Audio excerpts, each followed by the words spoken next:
Hello everyone. Today we are going to discuss about the color coding. So we have the different resistors we are having. These resistors we use in the lab experiments as well as in the practical circuit. We use the resistors. So these resistors are having different color bands. Okay, by using that color bands, we can able to say the what is the value of that resistor. The resistor value they will not mention on the resistor, that physical resistor, they will not mention that value. They will we have the color bands. Okay, by using that color bands only we can able to tell the what is the value of that particular resistor. To tell that value we have the color coding. Okay, by using that color coding, okay, we can able to tell the what is the value of that particular resistor. Let's see what is color coding. Okay, what is the formula we use to tell the value of that resistor. Okay, let's see. Here we have the different colors here. So if the resistor having the black color, the black color band, that indicates the value is 0.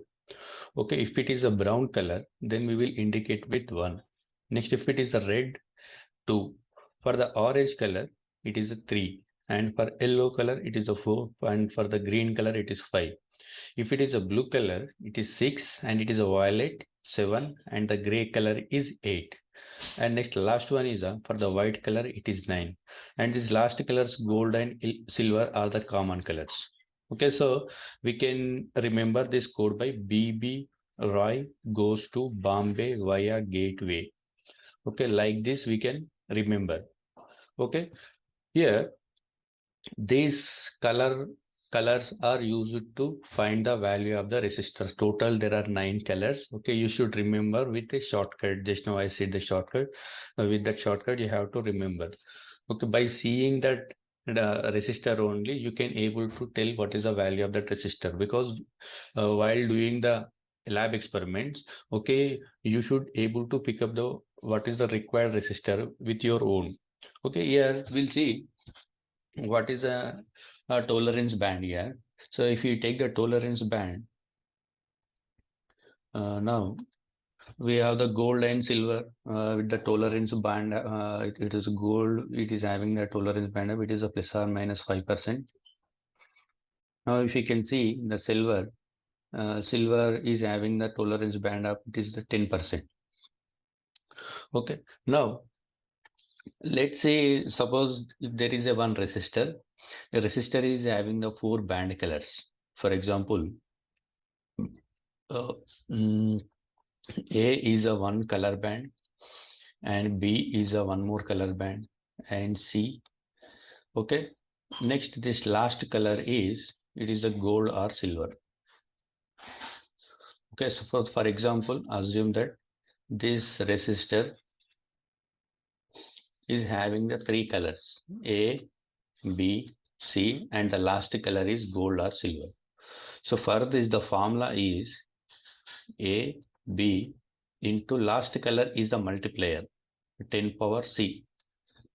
Okay, and this is the formula we use if it is a 3 colors. Now if you see the 4 color band, suppose assume that this is a resistor is having the color A and color B and color C and the color D, and the last color is it is a gold or silver.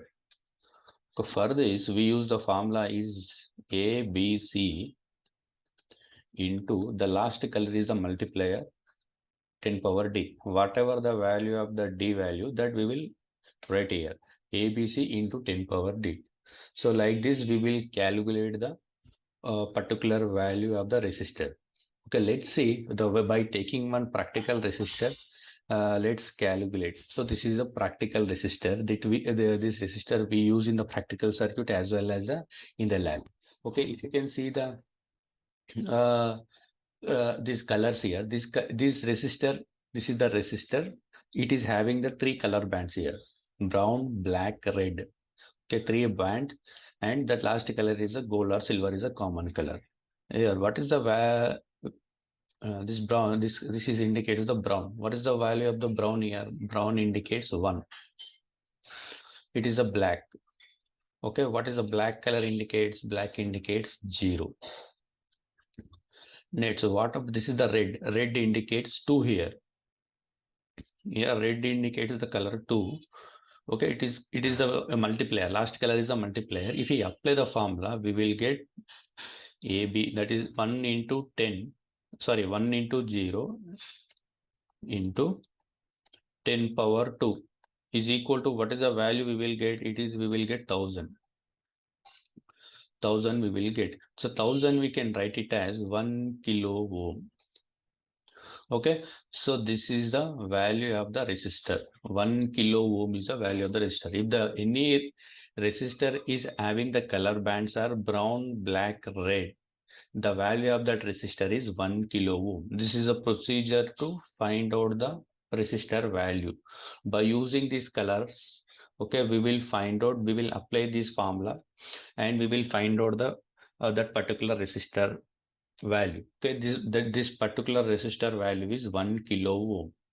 Okay, now let's see one more color. That is, suppose if this if this resistor is having brown, black and red. Now if the resistors are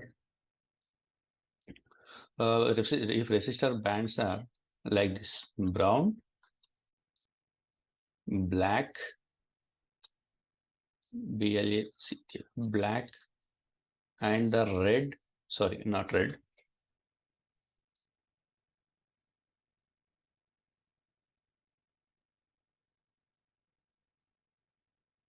brown, black, again black,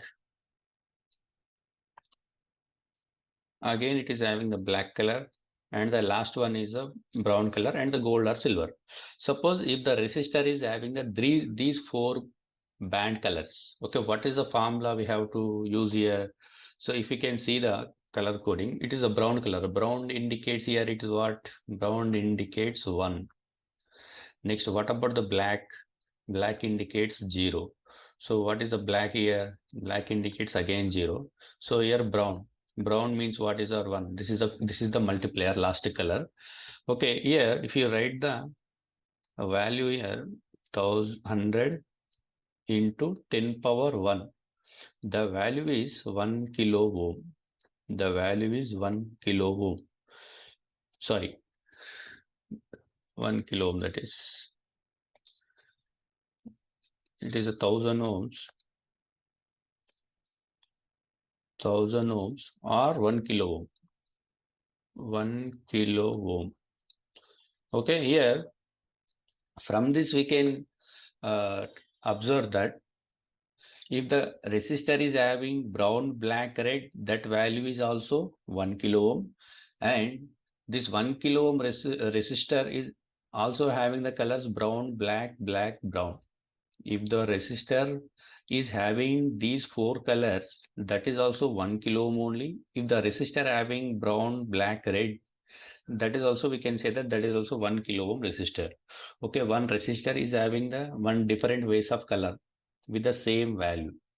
Okay, so brown, black, red is a 1 kilo ohm, and if it is having brown, black, brown, that is also 1 kilo ohm. Okay, let's see the remaining resistors. So some examples we will take. Okay, here this resistor is having red, and the last color is gold or silver, common color. Now let's calculate the value of this resistor. If we calculate the value of this resistor, here red indicates what? Here red indicates 2. See here, red indicates 2.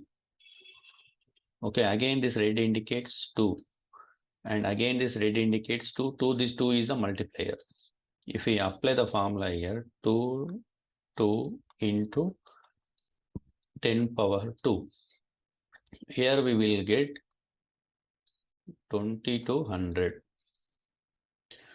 Now if we convert into kilo ohms, we will get 2.2 kilo ohms. Okay, like this we will calculate this particular value of the resistor. If any resistor is having red, that value of that resistor is 2.2 kilo ohm. Okay, Let's see one more resistor. Suppose this is one more resistor. It is having the orange red color. Let's calculate what is the value of this resistor. Okay, so we have the colors here. This orange indicates what here? Orange indicates 3. If you can see here, orange indicates 3. Now this color band, second color band is orange, indicates again 3, and the third one color is red. This is a multiplier. Red indicates 2. As we are having the 3 colors, 3 into the last color is a multiplier, that is 10 power 2. So if we calculate this value, we will get 3300. If we convert into kilo ohms, that is 3.3 kilo ohms. Okay, the resistor which is having orange red color, that value of that resistor is 3.3 kilo ohms. Okay, so this is a 3.3 kilo ohm resistor about. Now let's see one more resistor. Here it is having the brown color and it is the green color and the red color. So let's see the colors here. So here brown indicates what? Brown indicates color 1. Okay, this green color band, again the green indicates here 5. Now the next color, the last multiplier color is red indicates 2. If we apply the formula here, we will get 5 into last color is 10 power 2. Okay, here if we calculate this, we will get 1500. So what is the 1500 value? If we convert into kilo ohms, 1.5 kilo ohms. 1.5 kilo ohms. Okay, that above resistor value is 1.5 kilo ohms. Okay, now we will take one more resistor. Okay, this resistor is having brown, gray and red color. Okay, now what is a brown color indicates here? 1. Brown color indicates 1. Here gray indicates 8. Okay, now this red indicates what? Red indicates 2. This is called as a multiplier. Here if we apply the formula here, 8 into the last color is 10 power 2. Okay, it is 1800. If we convert into kilo ohms, we will get 1.8 kilo ohms. Okay, the resistor which is having brown, gray, red, the value of that resistor is 1.8 kilo ohms. Okay, let's see one more resistor. These all the resistors we use in our lab. That's what we are discussing, these resistors. Here this resistor is having the 3 color bands, that is the red color and it is a violet color. Let's see what is a violet color. Red indicates 2. We know familiar color here, it is red, and the violet indicates here it is 7, and the red indicates here again it is 2. Okay, if we apply the formula here, 7 into 10 power 2. Okay, here if we simplify that, we will get 2700. So if we convert into kilo ohms, we will get 2.7 kilo ohms. Because the resistor which is having the color bands red, violet, red, that indicates 2.2 kilo ohms. Okay, like this we will calculate the each and every resistor value by using this color coding. Okay, try to remember this all the colors. Okay, by seeing that color you can able to say what is the value of the red means 2, you can say straight away, you have to tell directly. Okay, if it is a brown color 1, red 2, orange 3, like that you have to take directly. This is a method we use to calculate the resistor value. If there are only 2 colors A, B, if there are 3 colors, A, B into 10 power C is the formula, and if there are 4 colors, A, B, C into 10 power D is the formula. So like this we will calculate the color coding.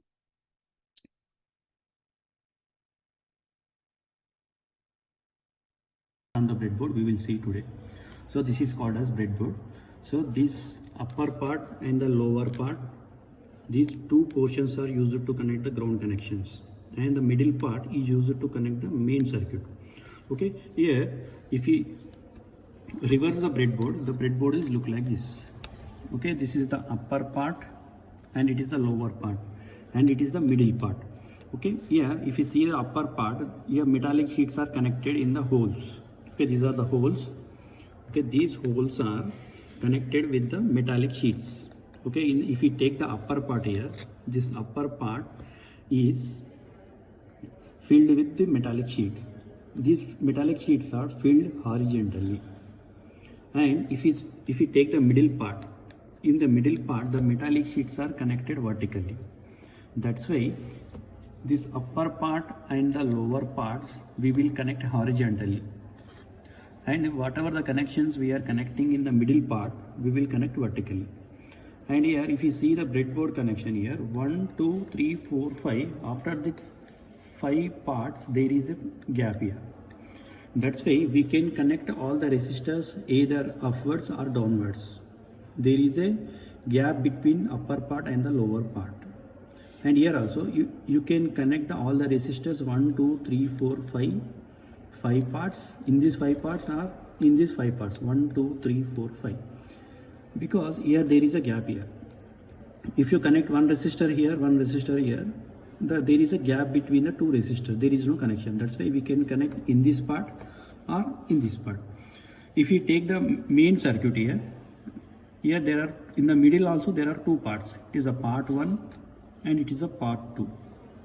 Okay, there is a gap between this part 1 and part 2 in the middle one. Okay, if you see the down also same, 1 2 3 4 5, after the 5 parts there is a gap here, and 1 2 3 4 5. We can connect the circuit in this part or in this part, the two either upwards or downwards, because here there is a gap here. Okay, now whatever the circuit we are connecting in the middle two parts we will connect vertically, and this upper part and lower part we will connect horizontally. Now by taking one circuit we will see how to connect the breadboard. Okay, so we will connect the resistors in the breadboard. Okay, now I am taking the circuit here. This is a sample circuit. Okay, this is a sample circuit which is having one voltage source supply. This is the RPS supply symbol. This is the symbol of the RPS. It is a supply which is having and the circuit is having 3 resistors are connected in series. This is 1 kilo ohm, 2.2 kilo ohm, 3.3 kilo ohm.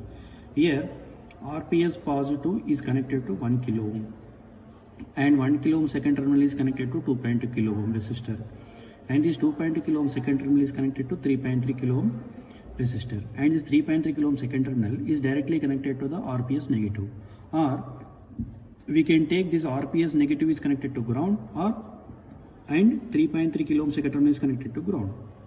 Okay, we can connect the two ways. Now let's connect the circuit today. First one is I am connecting the 3 resistors. This is the 1 kilo ohm resistor. This is the 1 kilo ohm resistor. I am connecting the 2 terminals randomly. And if you see the circuit here, this 1 kilo ohm second terminal is connected to 2.2 kilo ohm first terminal. Okay, this is the 2.2 kilo ohm resistors. I am connecting vertically, because in the middle part all the circuits are we will connect vertically only, because the metallic sheets are connected vertically. Okay, here 1 kilo ohm second terminal is connected to 2.2 kilo ohm first terminal. Suppose if we connect this resistor like this if we connect, that is a wrong connection, because if you see the metallic parts here, these all the metallic sheets are connected vertically. All the holes are connected vertically. And if you connect side by side, this is the wrong connection, because if we connect side by side here, there is a plastic in between. That's why if we connect side by side, there is no connection. That's why we will connect vertically. Here, that's why this all the resistors, if they are connected, we should connect vertically only in the middle part. Okay, here I connected 1 kilo ohm second terminal and the 2.2 kilo ohm first terminal are connected vertically. Okay, now we will connect here. If you see the circuit, in the circuit again there is a 3.3 kilo ohm resistor. 2.2 kilo ohm second terminal is connected to 3.3 kilo ohm first terminal. Now I am connecting 3.3 kilo ohm second terminal here. For the 2.2 kilo ohm second terminal, I am connecting 3.3 kilo ohm. Okay. See here. 2.2 kilo ohm second terminal is connected to 3.3 kilo ohm first terminal. As the both are connected, we will connect vertically here. If we connect horizontally, that is the wrong connection. There is no supply between these two. Okay, if we connect horizontally, that's why we will connect vertically only. These two are connected vertically. Now let's complete the total circuit here. Now here RPS positive is connected to 1 kilo ohm first terminal. So this is the RPS positive, regulated power supply positive. We are connecting to the 1 kilo ohm first terminal. 1 kilo ohm first terminal. Okay, now I am connecting this RPS positive is connected to the 1 kilo ohm first terminal here. Next, if we take the RPS negative, so this is the RPS negative. RPS negative is connected in the circuit. If you see, RPS negative is directly connected to the 3.3 kilo ohm second terminal. So this RPS negative is connected to the 3.3 kilo ohm second terminal. As the both are connected, we will connect vertically only. Okay, like this we will connect. Okay, so this is the simple connection, simple series connection, how to connect on the breadboard by taking the three resistors connected in series. Okay, here simple here RPS positive is connected to 1 kilo ohm first terminal, and this 1 kilo ohm second terminal is connected to 2.2 kilo ohm first terminal, and this 2.2 kilo ohm second terminal is connected to 3.3 kilo ohm first terminal, and this 3.3 kilo ohm second terminal is connected to RPS negative. So here RPS negative is connected to 3.3 kilo ohm second terminal. So this is a simple connection. The same connection we can also connect like this. Instead of connecting this RPS negative directly to the 3.3 kilo ohm second terminal, first we will connect RPS negative to the ground, and this 3.3 kilo ohm second terminal connected to the ground terminal. Okay, suppose we assume that this is the ground terminal. Now RPS negative, it is RPS negative, I am connecting to the ground terminal. RPS negative is connected to the ground terminal, and this 3.3 kilo ohm, if you see the circuit here, this 3.3 kilo ohm is also connected to the ground.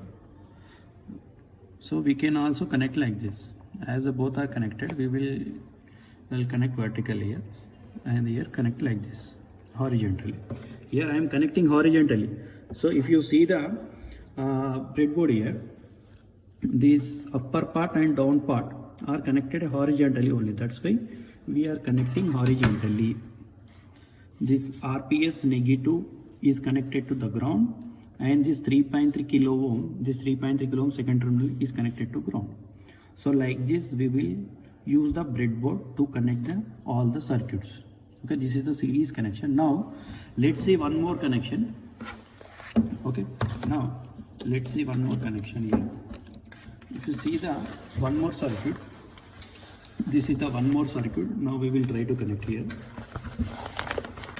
Okay, this is the circuit diagram. For this circuit diagram, first one is a 1 kilo ohm resistor. Okay, for this 1 kilo ohm resistor, I am connecting 1 kilo ohm here, and next to 1 kilo ohm second terminal, and 2.2 kilo ohm first terminal, and 3.3 kilo ohm first terminal, all are connected to one junction. One junction means we should connect vertically all these three terminals.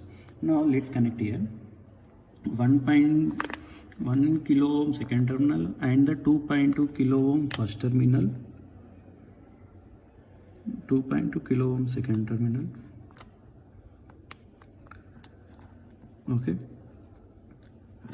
Next 3.3 kilo ohm first terminal. Okay, as these three are connected to junction, we should connect these three are connected vertically. These three are connected vertically, as this is the junction point. Okay, if we connect horizontally, that is the wrong connection. Okay, here 1 kilo ohm second terminal, 2.2 kilo ohm first terminal and 3.3 kilo ohm first terminal are connected to junction. This is the connection. And next here, if you see the circuit, 2.2 kilo ohm second terminal is connected to ground. Now I am connecting this 2.2 kilo ohm second terminal is connected to ground. I am connecting like this. Next, if you see the circuit, in the circuit RPS positive is connected to 1 kilo ohm first terminal. So this is the RPS positive. RPS positive is connected to 1 kilo ohm first terminal. Okay, as it is connected, we will connect vertically only. So in the vertical line we will connect. If we connect in this hole horizontally, that is the wrong connection, because metallic sheets are connected vertically only. Now if you see the remaining circuit, RPS negative, if you see the RPS negative is connected to ground. So this is the RPS negative, this is the RPS negative, this RPS negative is connected to ground. These ground terminals we will connect horizontally here.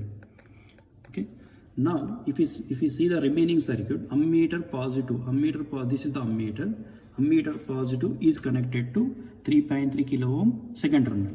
If you see that this is called as ammeter, this ammeter positive, this is the ammeter positive terminal. Ammeter positive terminal is connected to 3.3 kilo ohm second terminal. Okay, as these both are connected, that's why we will connect in the vertically only. Okay, if you connect here, that is the wrong connection, that's why you have to connect here.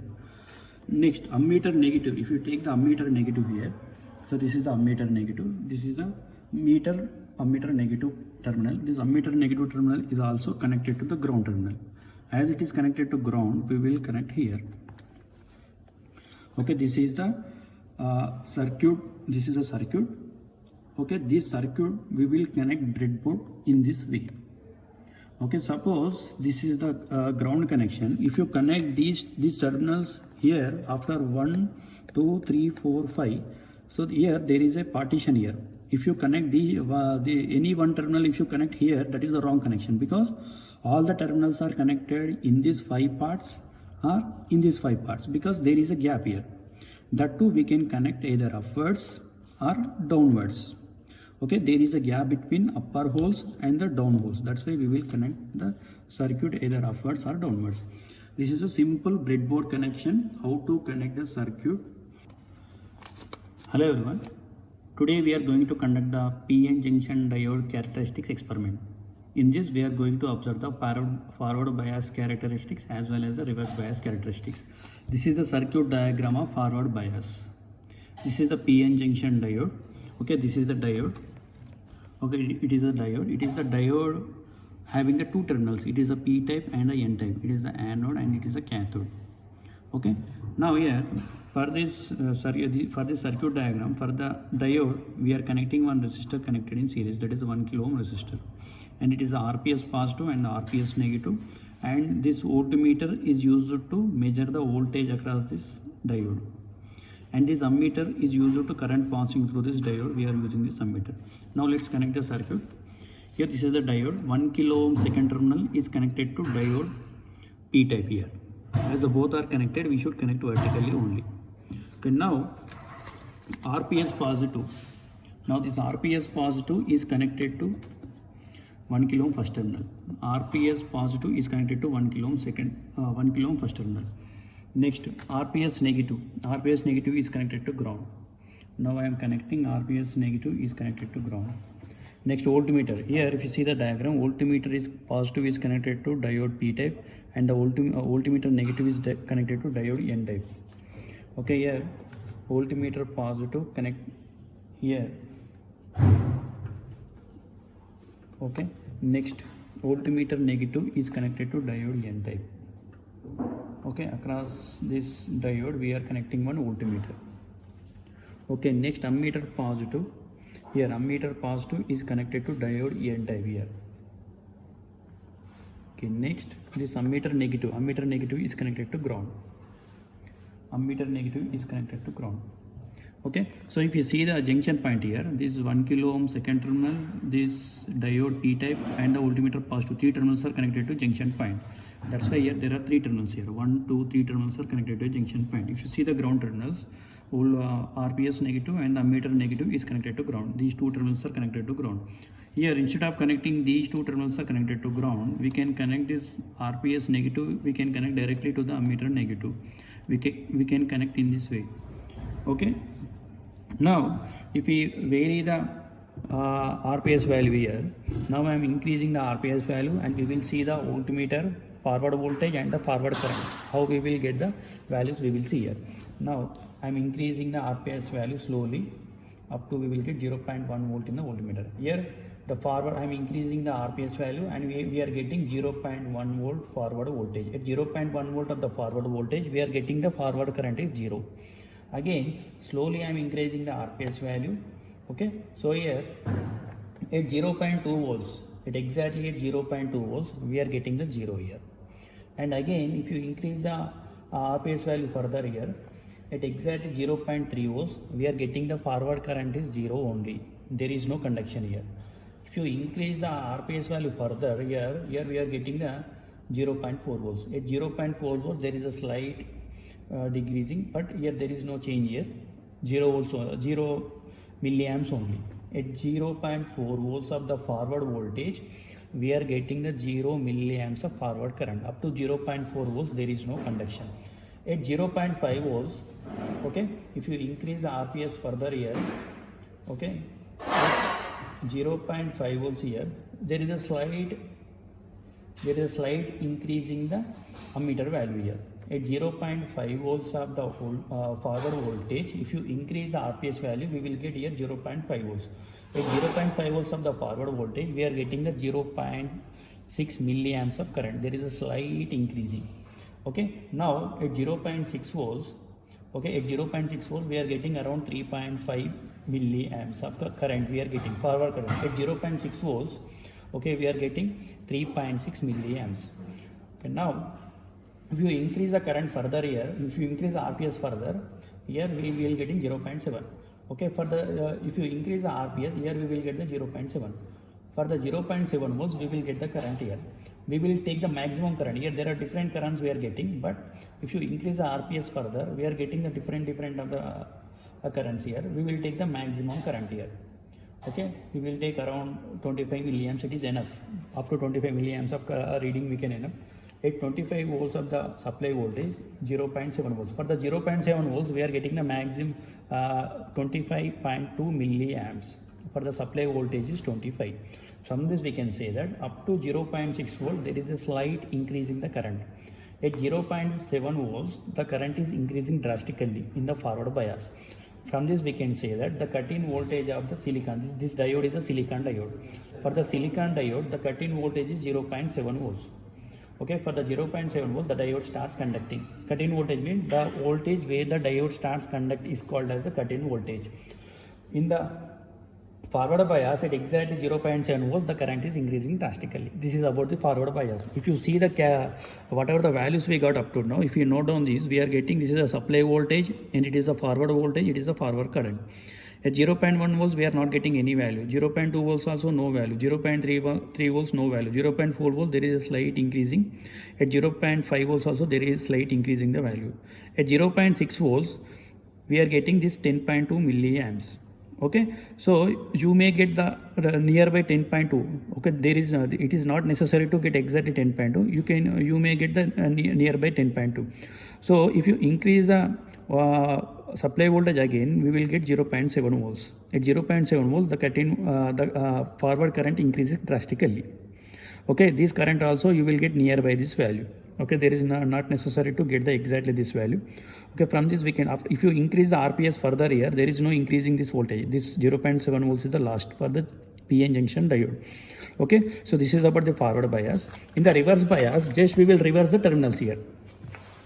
This circuit diagram for the reverse bias, the negative terminal is connected to this P type and the positive terminal is connected to ground.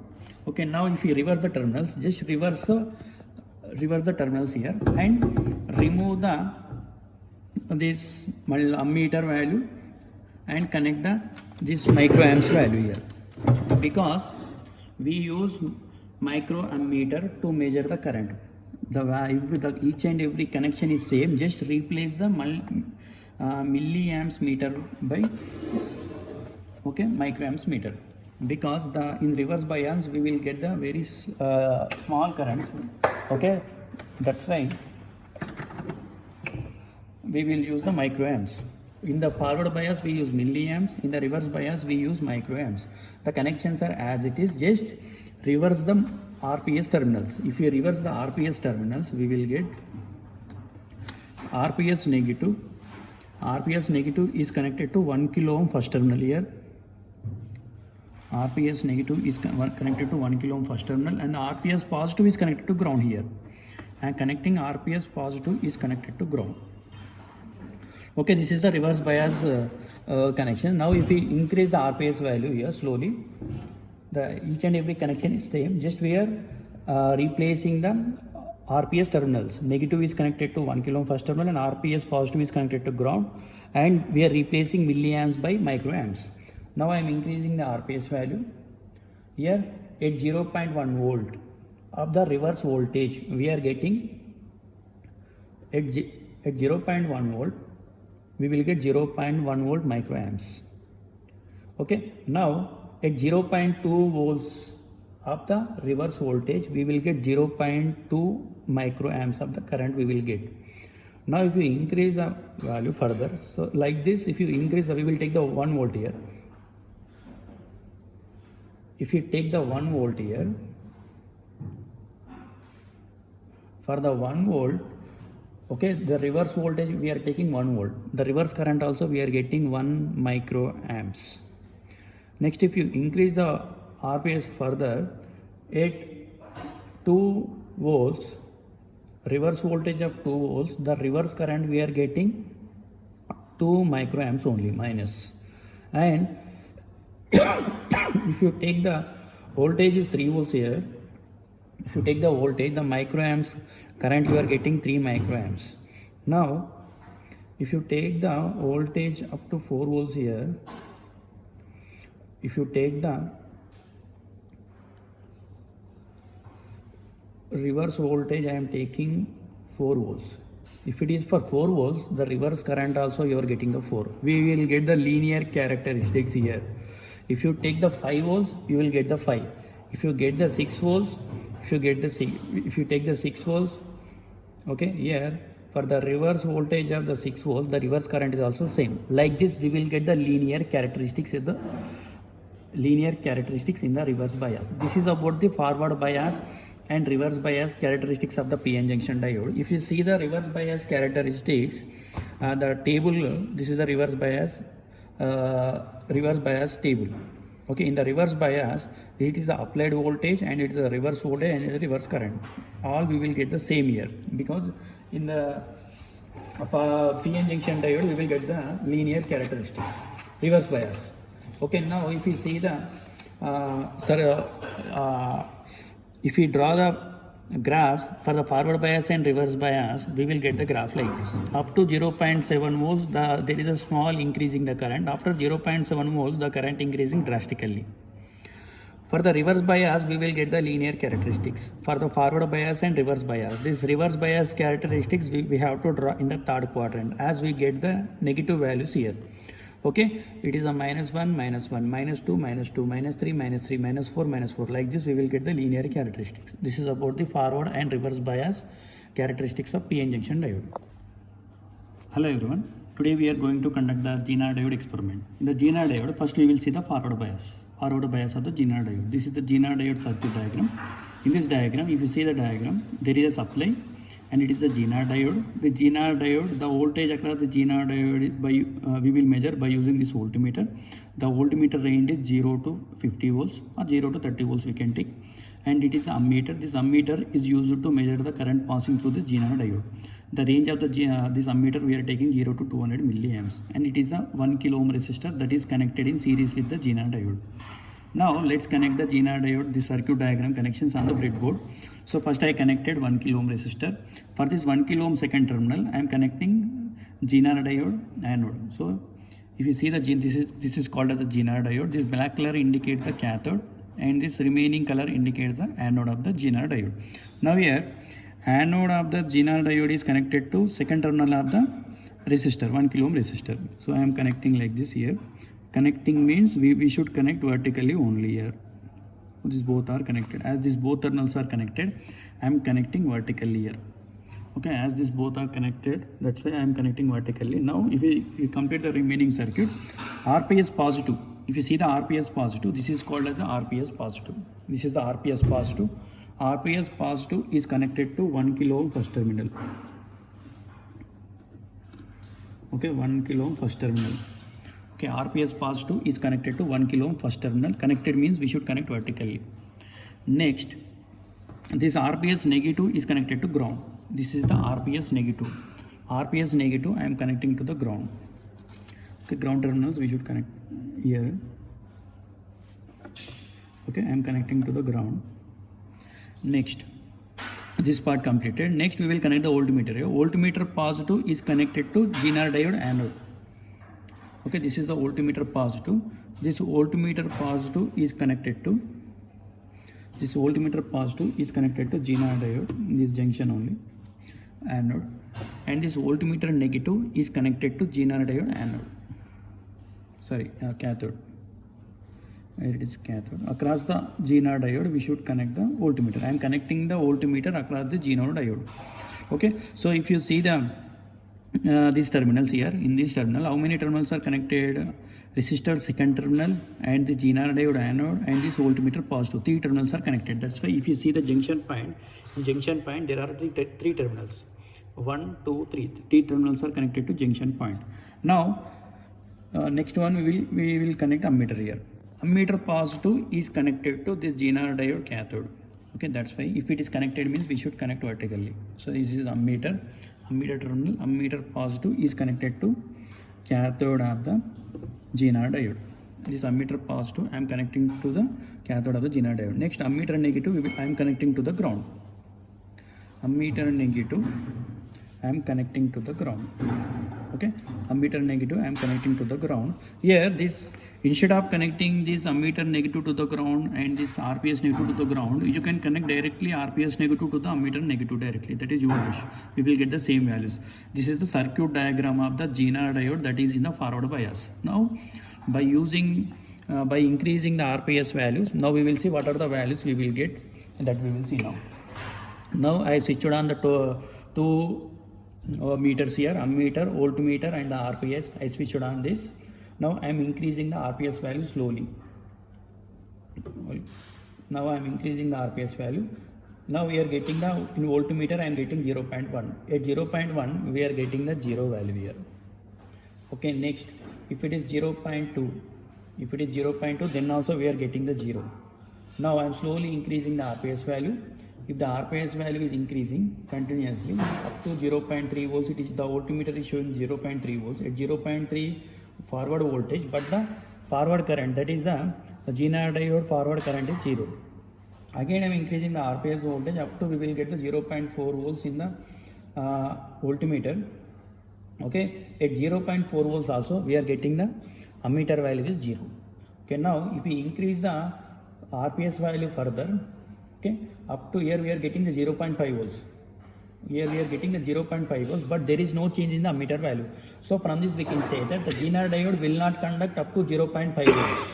Okay, so up to 0.5 volts there is no conduction in the there is no conduction of the GNR diode. Ammeter is showing 0 only.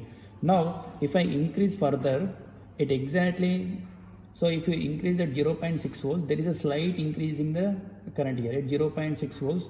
So at exactly 0.6 volts, where there is a small increase in the current here.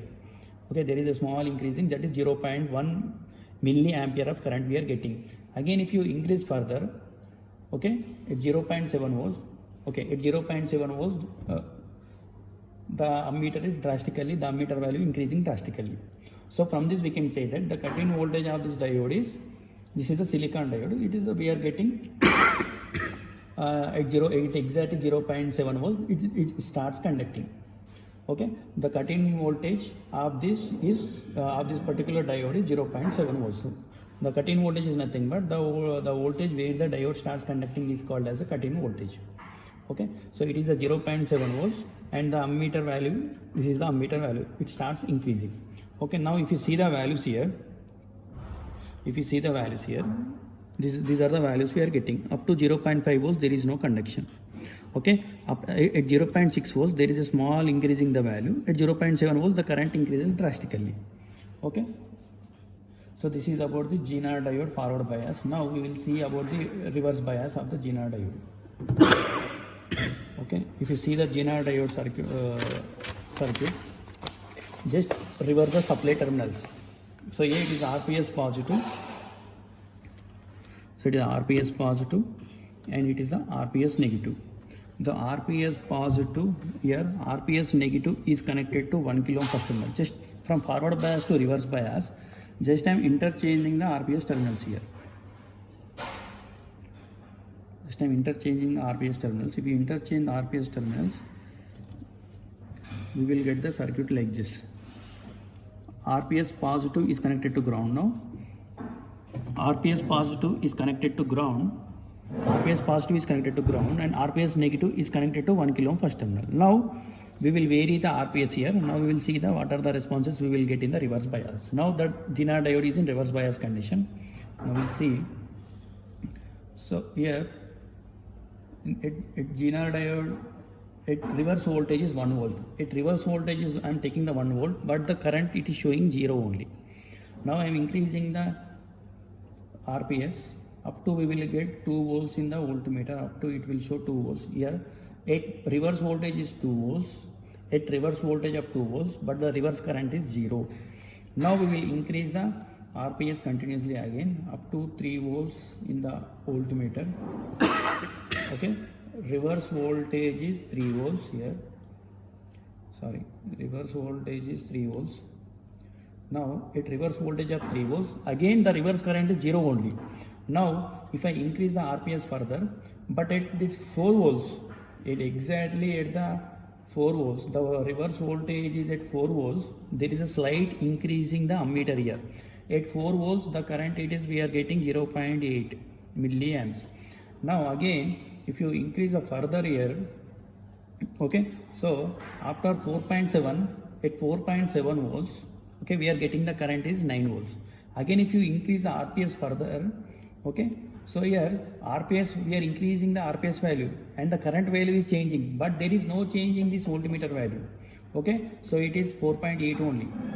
Okay, again here continuously I am increasing the RPS value and the continuously the value is changing. The reverse current is changing continuously, but here there is no change in the voltage value. Voltage value is 4.8 to 4.9. It is fluctuating. So from this we can say that the voltage value is constant. Okay, even if you increase the RPS value continuously, your current value is increasing.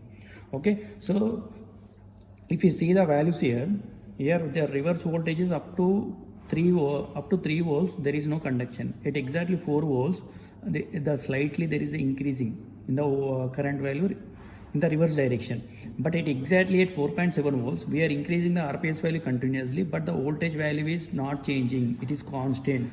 But the current value is increasing, but the voltage is not changing. It is a constant. From this we can say that GNR diode acts as a voltage regulator in the reverse bias because the voltage is constant. Even if you increase the apply voltage continuously, your voltage is constant but the current is changing. If you see the characteristics, we will get the forward and reverse bias characteristics like this. These are the forward bias characteristics and these are the reverse bias characteristics. After 0.7 volts, the current is increasing drastically, but in the reverse bias after 4.8 volts, the voltage is constant but the current is increasing. These are the characteristics of the forward and reverse bias of the GNR diode.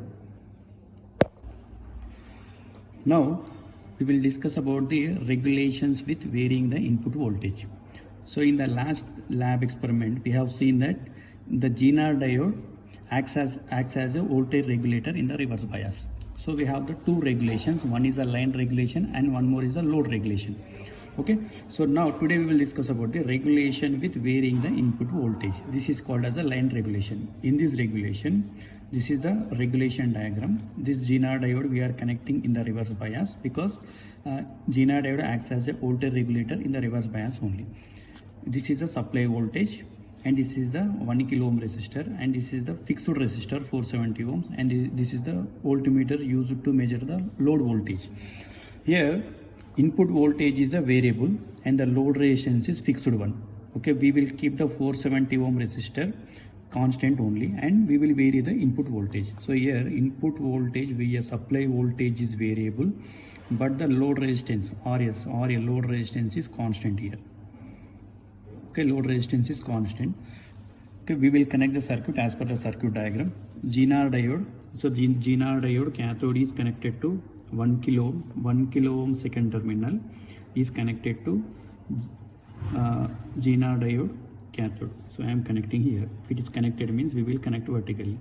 Next, GNR diode anode is connected to ground. GNR diode anode is connected to ground. Next, this is the RPS. RPS positive is connected to 1 kilo ohm first terminal. Okay, 1 kilo ohm first terminal. Next to RPS negative. Here RPS negative is connected to ground.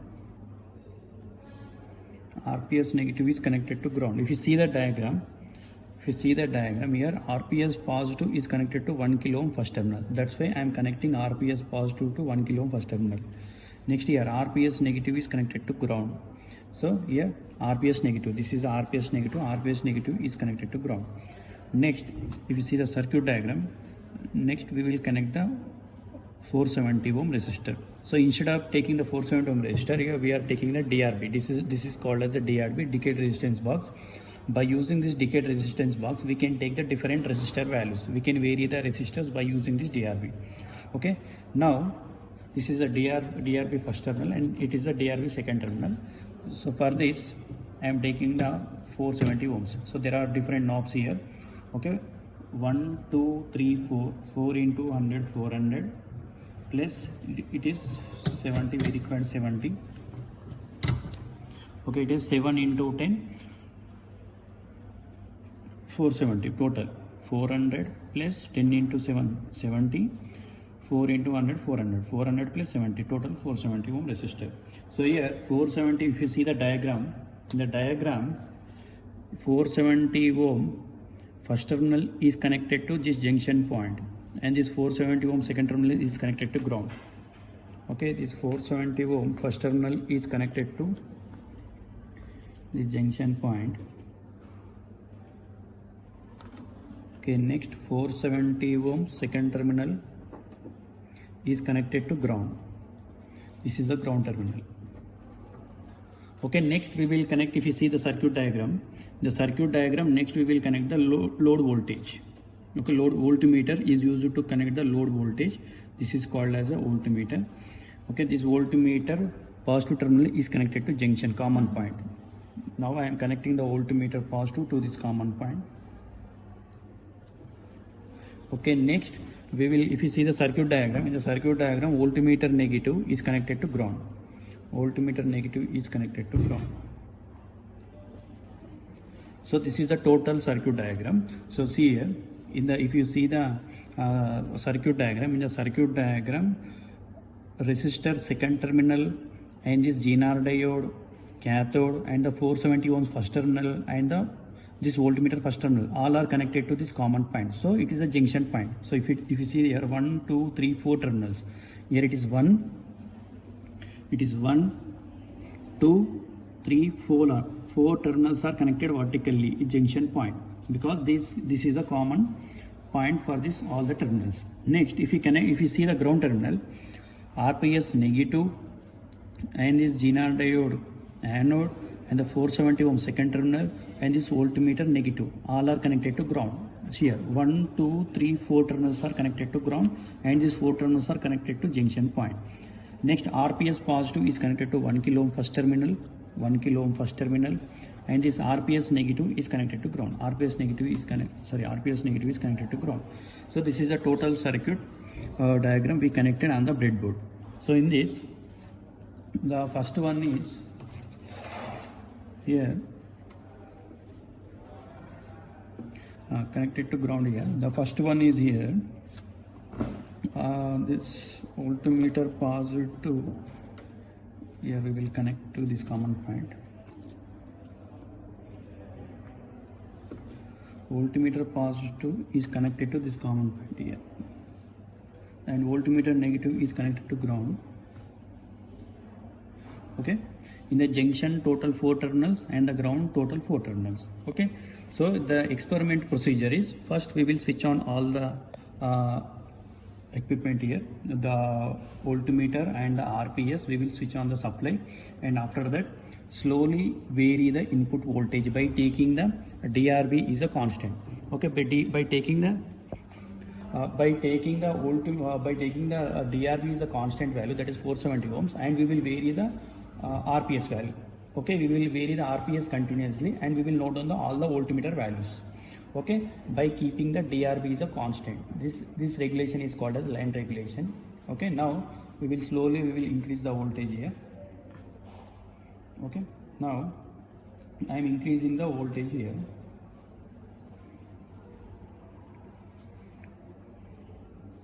Okay, I am increasing the voltage. If we increase the voltage to 1 volt, so here I am increasing the voltage. Okay, I am varying the voltage value is 1. Okay, voltmeter is showing the 1 volt. Okay, now I am increase the RPS value continuously up to 2 volts. Here it is showing the 2 volts. And next I am increase the RPS value up to 3 volts in the voltmeter. So it is showing the 3 volts here. Okay, next again I am increasing the RPS value up to 4 volts. Again I will increase this RPS value up to certain voltage. It is showing the 4.8 volts. Okay, now again if you increase the RPS continuously, see here I am increasing the RPS continuously, but there is no change in the voltmeter. Voltmeter is showing the constant value. Okay, here it is 23. Suppose if you take the 20 volts, here it is supply voltage is 20 volts, but this voltmeter, the load voltage is showing 4.9 only. Again I am increasing this supply voltage to 22 volts, but here it is constant 4.9 only. Here if you increase the voltage from 22 to 23, 24, 25, 26, 27, but there is no change in the this voltage value here. Voltage value is constant. So from this we can say that in the line regulation, if you increase the supply voltage is continuously, okay, by keeping the load resistance is constant, that 470 ohms is the constant, but if you increase the supply voltages continuously, after certain voltage, that 4.8 volts or 4.9 volts, the voltage is constant if you increase the supply voltage continuously. So this regulation is called as a line regulation. So if you see the values, so like this we will get. Okay, so we are increasing the supply voltage, we are getting the 1 volts, and again we are increasing the supply voltage, here we are getting the load voltage is 2. Up to 4.8 the load voltage is increasing if you increase the supply voltage, but after this 4.8 or 4.9 volts, okay, some of you get 4.8 or some of you get 4.9. At 4.8 exactly or 4.9, if you increase the supply voltage continuously, but there is no change in the load voltage is constant. Okay, if you increase the supply voltage continuously and by keeping the load resistance constant, the load voltage is constant. Okay, this is about the line regulation. Now let's see the load regulation. So this is the load regulation diagram. Now we will discuss about the load regulation here. So in the line regulation we have increased the supply voltage continuously by keeping the load resistance, but in this case it is called as a load regulation with varying the load resistance. Here in this regulation we will keep supply voltage is constant, and we will vary the load resistance continuously. We will get the output voltage is constant or not, that we will see. It is a load voltage. Okay, we will measure by using this voltmeter. The connections are as it is, okay, same as the line regulation only, but here the input voltage, if you take the input voltage here, we will take one voltage constant. Okay, voltmeter is constant here, voltmeter is constant, this voltmeter is constant. Okay, 12 volts, we will take the voltmeter is 12 volts voltmeter. By taking the 12 volts constant, and we will vary the load resistance continuously. First I am taking the 1 kilo ohm. This load resistance value I am taking 1 kilo ohm. Okay, here if you take the load resistance is 1 kilo ohm, here there is no change. Okay, now if you take the 2 kilo ohm. Wait a minute.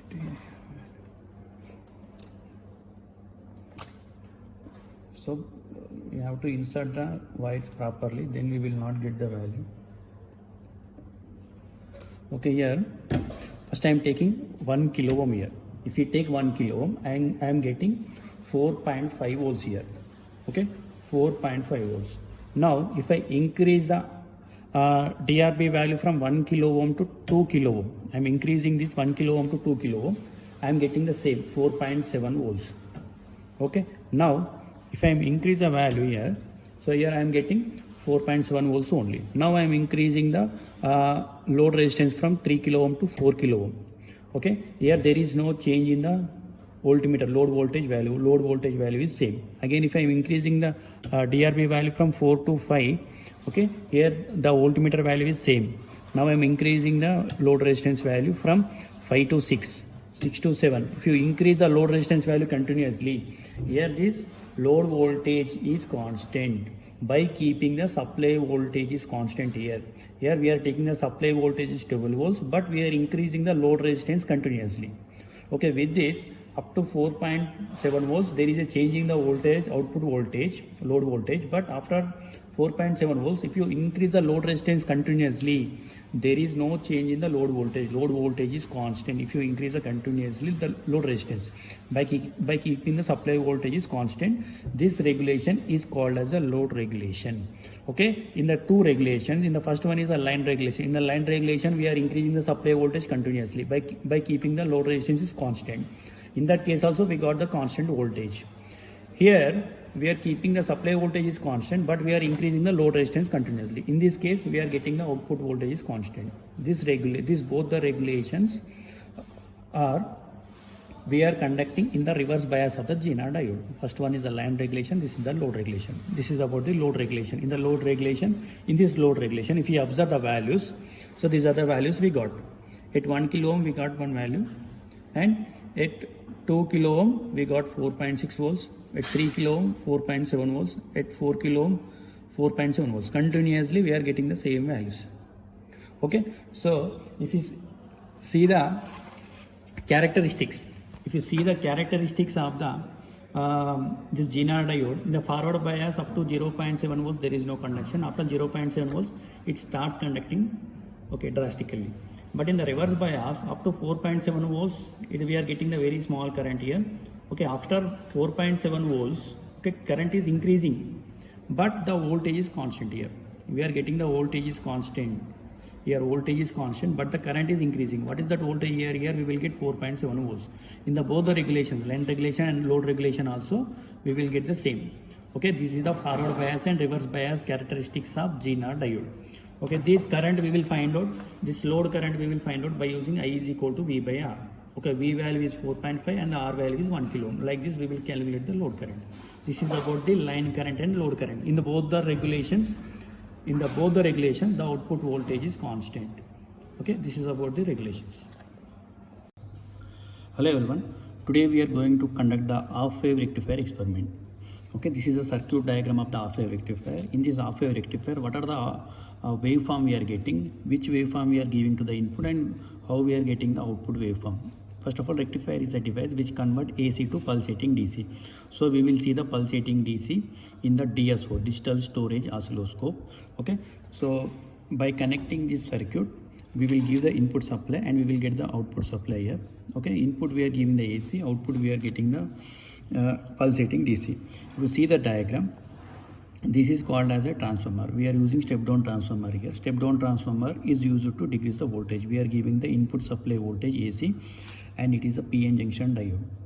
Okay, and here we are connecting the load resistance. Okay, we will vary the load resistance here. By varying the load resistance, we will find out the AC voltage as well as the DC voltage at this output stage. Okay, after getting the AC voltage and DC voltage, we will find out the ripple factor. This is called as a DSO. This DSO is used to measure the used to see the output of the waveforms. Okay, digital storage oscilloscope, DSO means. Okay, now let's connect the circuit. Okay, after connecting, we will see how we will get the waveform. Okay, this is called as, this is the breadboard, and it is a transformer. We are using the step down transformer. So if you see the circuit diagram here, in the circuit diagram here, this transformer first terminal is connected to diode P type. So this is the transformer first terminal. This transformer first terminal I am connecting to the P type. I am connecting vertically. Connected means we will connect vertically.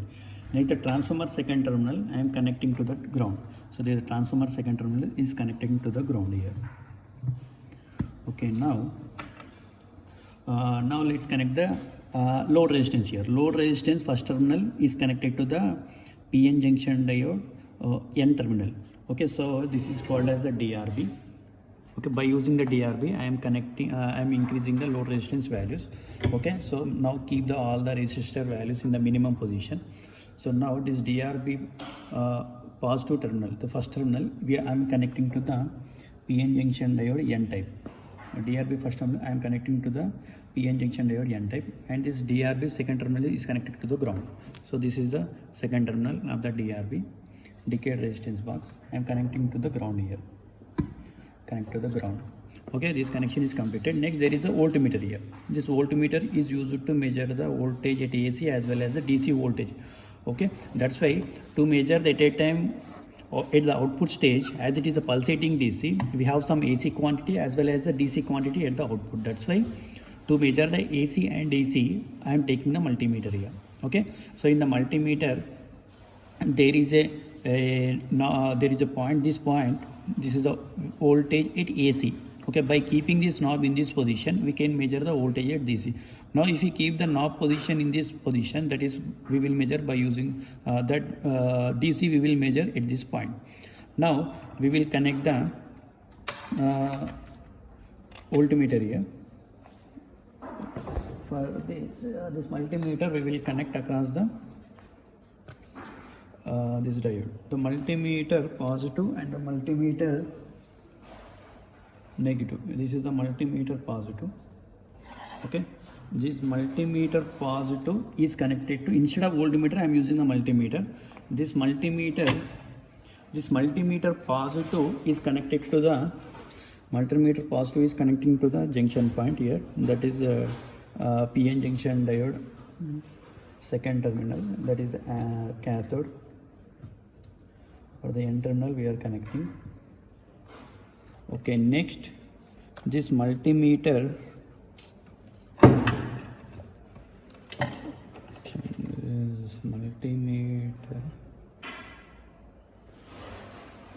this is the multimeter second terminal, and it is a multimeter first terminal. The DRB negative is connected to the ground.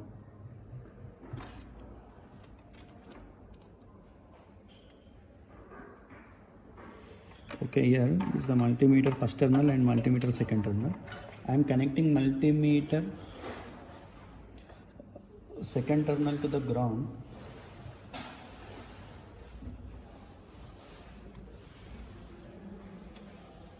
Multimeter second terminal to the ground, and the multimeter first terminal to the PN junction diode cathode terminal.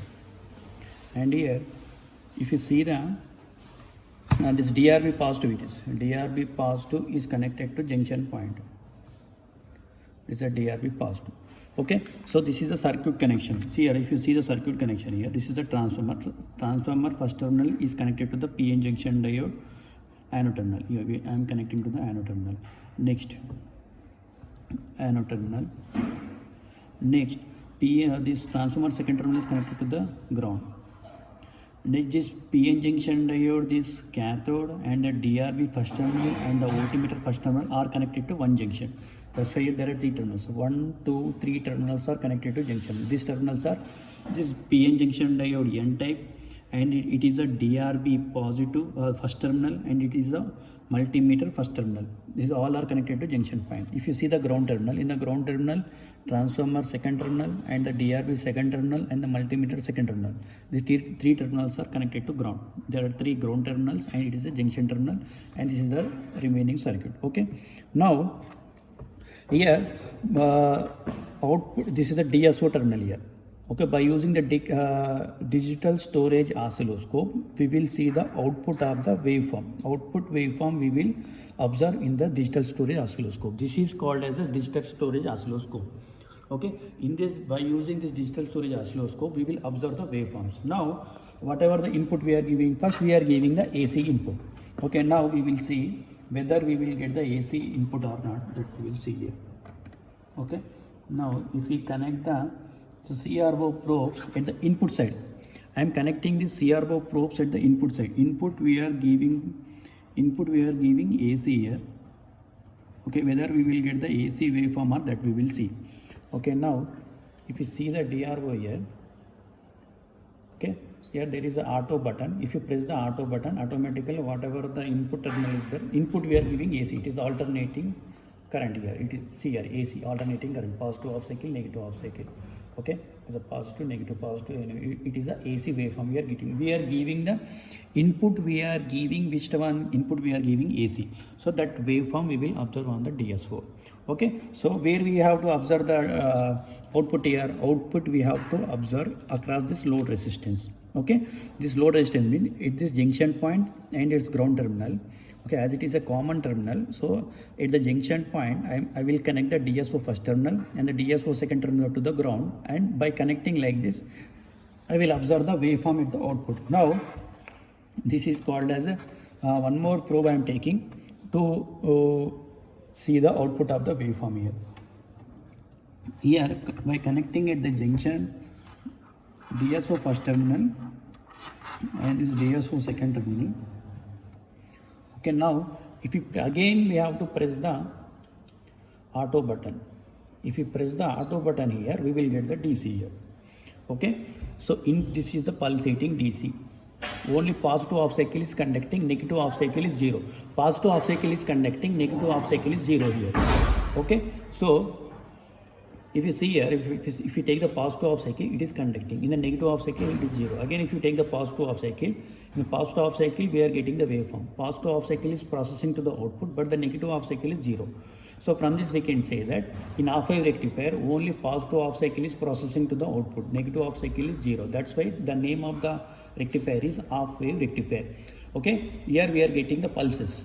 But in the, if you see the output of the waveform, there is a AC quantity as well as a DC. That's why it is called as pulsating DC. It is not the pure DC.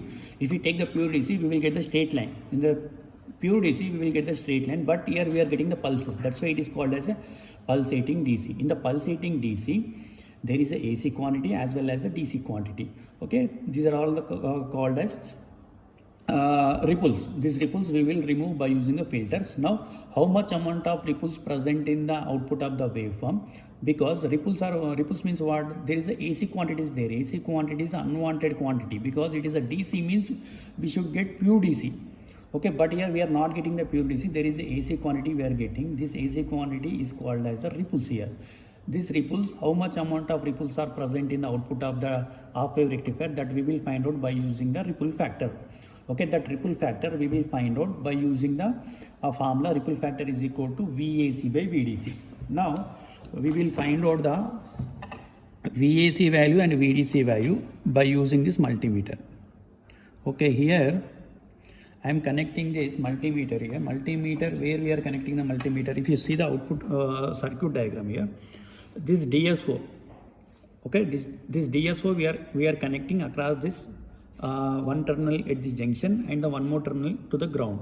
These terminals of the DSO used to measure the output of the waveform. And if you connect the DSO at this terminal, if you connect the DSO, digital storage oscilloscope terminals, one probes are connected here, we can see the input. If you connect here, we can see the output here. Okay, like this we will see the output of the input waveform as well as the output waveform here.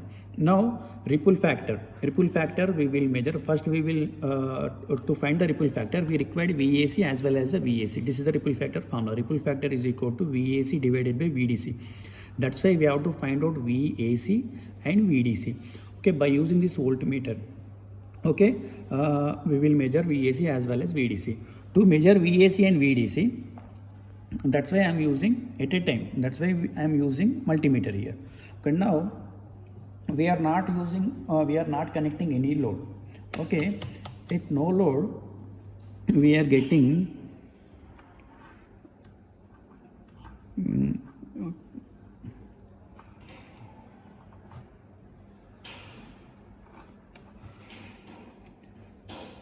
when the load is not connected,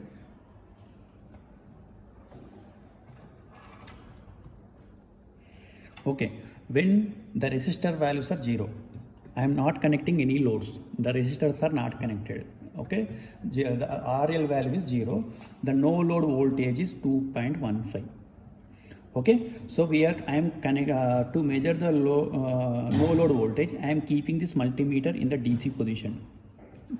This is a DC position. Okay, I am keeping this knob in the DC position.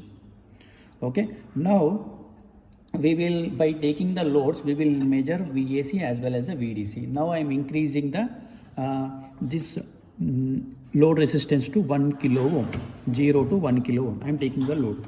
Okay, if we increase the load from 0 to 1 kilo ohm, the DC voltage, we are keeping the this knob in the DC position, DC voltage position, 2.55 volts DC.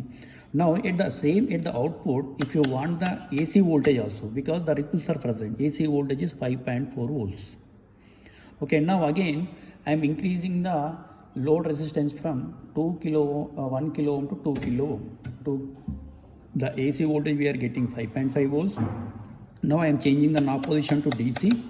Here we will get the DC voltage 2.57 we will get. Okay, again it took 3 kilo ohm. If I increase the load resistance from 2 to 3, we will get 2.58 DC voltage, and if we take the AC voltage here, AC voltage 5.5 volts. Like this, at the output stage, we will get this we will get some AC quantity as well as a DC quantity. Whatever the AC quantities we are getting, that is the ripples. Okay, and similarly we are getting the DC quantity also, DC as well as AC we are getting. If you see the output of the waveform, so there is a DC, okay, as well as a AC. Okay, that's why the ripples we will find out, we have to find out. Okay, if you see the values, whatever the values we got up to now, this is the formula. No load voltage we got 2.18 volts. Okay, at 0 volts, at the load resistance is 0, we got VAC is equal to 4.6 and VDC is equal to 2.17. Okay, so if we calculate the if we apply the formula VAC by VDC, we will get one value. That value we have to divide it by √2, we will get 1.499. So this is the ripple factor value. So like this we have to calculate ripple factor value. This is the VAC values, VDC values for the different load resistor values. Okay, ripple factor formula is VAC by VDC. Okay, now if you want to find out the regulation, the formula is V no load minus V full load by V full load into 100. By using this formula, we will find out the regulation. Okay, if you find out the efficiency, the formula is power in DC divided by power in AC. Okay, like this we have to we can find out ripple factor, regulation as well as the efficiency of the half wave rectifier. Okay, this is the procedure to observe the waveforms of the input waveform as well as the output waveform of the half wave rectifier. In half wave rectifier, only positive half cycle we will conduct, negative half cycle is 0. Okay, in the next lab we will see about the full wave rectifier. Hello everyone, today we are going to conduct the full wave rectifier experiment. In the last lab we have conducted the half wave rectifier. Now we are going to conduct the full wave rectifier experiment. Okay, this is a circuit diagram of the full wave rectifier. In this circuit diagram, if we observe, it is a step down transformer. Okay, this is called as this is a step down transformer. We are using step down transformer here. We are using center tapped transformer.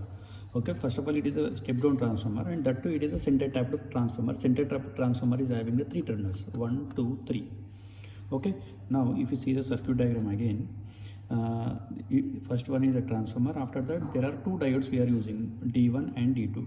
In the half wave rectifier we are using only 1 diode, but here we have to use 2 diodes as it is a full wave rectifier. And this is the load resistance here, and it is this is the voltmeter. This voltmeter used to find out the voltage, and it is a CRO terminal. The CRO, that is a DSO here. We are using digital storage oscilloscope. We can also use CRO. This digital storage oscilloscope is used to observe the waveforms, output waveforms as well as the input waveforms. Here, if you observe the circuit here, these two diodes are connected, N terminal, two diodes N terminals are connected. So first we will connect the two diodes N terminal, but here if you see the circuit diagram, two P terminals are not connected because in between there is a one more terminal is there. These two P terminals are not connected, that's why we will connect the two terminals separately. This is a diode 1 and diode 2. Diode 1 and diode 2 P terminals I am separating with this gap. But two N layers are connected. As the two N layers are connected, we have to connect in the same line only. Okay, as the two N layers are connected, okay, so we have to connect like this. Okay, here two N's are connected, that's why we have to connect vertically. Two P's are not connected, that's why I am keeping in the separate holes here. There is a gap here, that's why I am separating in the differently. Okay, now if you see the circuit here, transformer first terminal, this transformer is having three terminals, 1, 2, 3. Transformer first terminal is connected to diode anode. So this is a transformer first terminal. This transformer first terminal is connected to diode anode. Okay, next transformer second terminal is connected to ground. So that's why this is the transformer second terminal. I am connecting to the ground. Okay, next this transformer third terminal. This transformer third terminal is connected to second diode anode. This is the second diode anode. For this diode, as the both are connected, we should connect vertically. Okay, this is the first diode.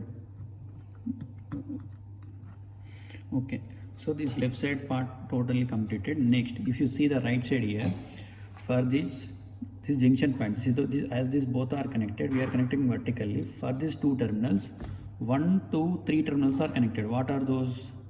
This DRB. Instead of using the load resistance separately, we will use DRB. This is called as a DRB here. Okay, here in the circuit diagram, DRB first terminal and this voltmeter, instead of voltmeter we use the multimeter here. Okay, this multimeter first terminal and this CRO DSO first terminal all are connected to this junction point. See here, these three terminals are connected to this junction point here. Now let's connect the resistance first here. So if you see the resistance here, DRB first terminal, this DRB first terminal is connected to the junction point. I am connecting to the junction point. Next, this voltmeter. Instead of voltmeter, we are using the multimeter. Okay, instead of voltmeter, we are using the multimeter. This multimeter first terminal. This is called as a multimeter first terminal we are using. Okay, this is the multimeter first terminal. I am connecting. We will connect the DSO later. Okay, now I am connecting these two terminals to the junction point. Now DRB second terminal. This DRB second terminal is connected to ground.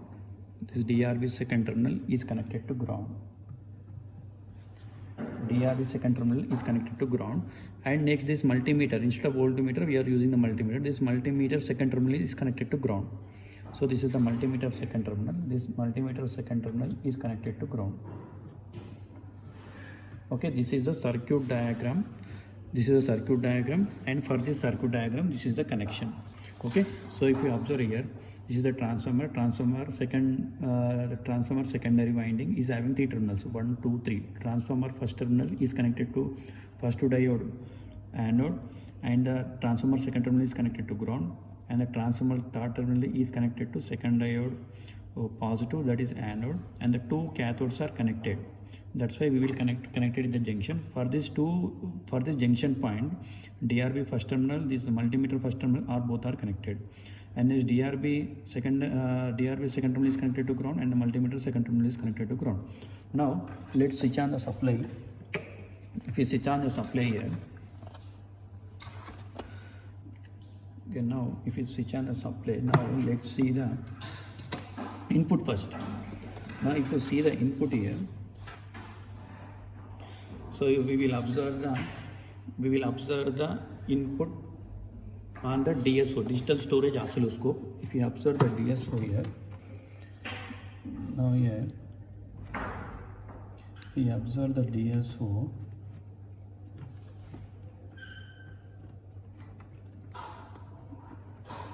This is the input. So I am connecting this CRO DSO terminals. I am connecting this DSO terminals at the input side. Input we are giving the AC supply. As the input we are giving the AC supply, and the DSO we are getting the AC waveform. So a AC waveform we are getting. Now if you give the AC supply, to the rectifier circuit, okay, what is the output we will get? That we will see. Okay, if we give the AC supply to the rectifier, full wave rectifier circuit, what is the output we will get? That we will see. For that, here the DSO is connected at the across this load. Okay, across this load the DSO is connected. Now I am connecting DSO first terminal to this junction point, and DSO second terminal is connected to ground. DSO first terminal to the junction point and DSO second terminal to the ground. Now let's see here I'm connecting the DSO, and we'll see the output here. Okay, now this is the output we will get. Okay, if you see the DSO here, DSO input is AC and the DSO output is input is AC and the output is DC. Okay, in the full wave rectifier, the input we are giving the AC, but the output we are getting the DC. So this is the full wave rectifier output.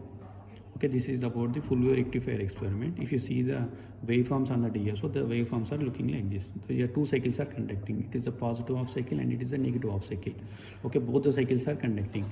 But if you see the half wave rectifier, in the half wave rectifier only positive half cycle is conducting, but the negative half cycle that was not conducting in the half wave rectifier. But here positive half cycle, negative half cycle, positive and negative both are processing to the output in the full wave rectifier. As the positive and negative half cycle, both the cycles are processing to the output. That's why this rectifier is called as full wave rectifier. Okay, so if you see the calculations here, in the calculations we have to find out the VAC as well as the VDC.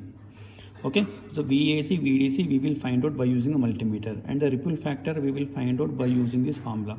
Ripple factor is equal to under root of VRMS minus V average whole square minus 1. Next, if you want to find out the regulation formula is V no load minus V full load divided by V full load. Okay, now let's calculate the no load voltage and the full load voltage. We will find out now, and the ripple factor efficiency we will find out by using the power output by power input. Now let's calculate the no load voltage. Now I am not applying any loads here. The resistors I am keeping in the zero position, all the resistors in the zero position. Now if you find the no load voltage, okay, no load voltage we are getting 4.29 no load voltage we are getting. Now if we apply the load, now we will see I am applying the load. If we apply the 1 kilo ohms of load resistance here, I am getting VDC is equal to 5.28. If I want to find out the VAC is 11.11. Okay, what is the use of this ripple factor? Ripple factor is used to find out the ripples in the output. Okay, if you see the output here, so this is looking like AC only, but even it is AC, but even it is DC, but it is not the pure DC. It is called as the pulsating DC. Pulsating DC means AC plus DC plus AC ripples. Okay, so generally the pure DC should be the straight line, but it is having the pulses. This DC is having the pulses, that's why it is called as pulsating DC. Okay, so how much amount of pulses are present, that we will find out by using the ripple factor. To find out the ripple factor, we need VAC as well as the VDC. So now we are finding that only. Now I am applying some load again. Now if we apply the load to 2 kilo ohm, we are getting VAC is equal to 11.2 and the VDC is equal to 5.33. So like that, if you increase the load, I am increasing the load again. If I increase the load, VDC is equal to 5.38 and VAC is equal to 11.3. Like this we will find out VAC as well as the VDC. This is the VAC. This is the knob point. In the multimeter we will find out VAC by keeping the knob in this position, and we will find out the VDC. We will keep the multimeter in this position and we will find out the DC. So like this we will find out VAC and VDC. If you know the VAC and VDC, we can find out the ripple factor value. Okay, so this is about the full wave rectifier experiment. Thank you. Hello everyone. Today we are going to conduct the common base configuration experiment. So in this experiment we will see the input and output characteristics of transistor in common base configuration. Okay, this is the circuit diagram of the common base configuration. So this is the transistor. In this transistor, base is connected to the ground. Okay, and this base is common for the emitter as well as the collector. That's why it is called as common base configuration. So this is the supply, and this is also supply. Okay, this supply negative is connected to this resistor first terminal, 1 kilo ohm first terminal, and this 1 terminal 1 kilo ohm second terminal is connected to this ammeter positive. This ammeter is used to measure the current passing through this emitter terminal. Next, this ammeter negative is connected to emitter terminal, and this voltmeter positive is connected to emitter terminal, and this voltmeter negative is connected to ground. This voltmeter is used to measure the voltage between emitter and base. Next, this is the collector terminal, and the collector terminal, this 1 kilo ohm first terminal is connected to collector terminal, and this voltmeter first terminal is connected to 1 kilo ohm first terminal, and this voltmeter second terminal is connected to ground, and ammeter first terminal is connected to 1 kilo ohm second terminal, and this RPS negative is connected to ground. Okay, this is the total circuit. Okay, now we will connect this circuit on the breadboard. Okay, now we are calculating the input characteristics.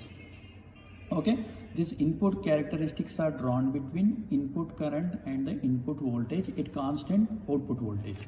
Okay, now if we connect the circuit diagram. Now I will connect the circuit diagram. Okay, in the circuit diagram, first I am connecting the transistor. Okay, this is the transistor. First I am connecting the transistor. Okay, for this.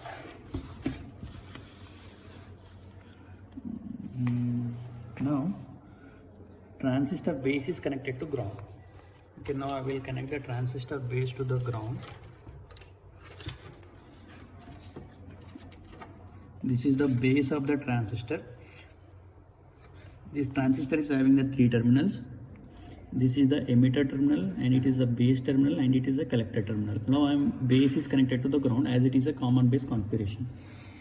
It is a base terminal. Okay, here base is connected to ground. Okay, base is connected to ground. Next one, see here in the circuit, this RPS negative is connected to 1 kilo ohm first terminal. RPS negative is connected to 1 kilo ohm first terminal. Next, this RPS positive is connected to ground. Next, I am connecting RPS positive is connected to ground. Next, this ammeter positive is connected to 1 kilo ohm second terminal, and ammeter negative is connected to emitter. Now this ammeter is used to find out the input current. Ammeter positive is connected to this 1 kilo ohm second terminal. Okay, next, this ammeter negative is connected to emitter terminal. This ammeter negative is connected to emitter terminal. Now we will connect the voltmeter here.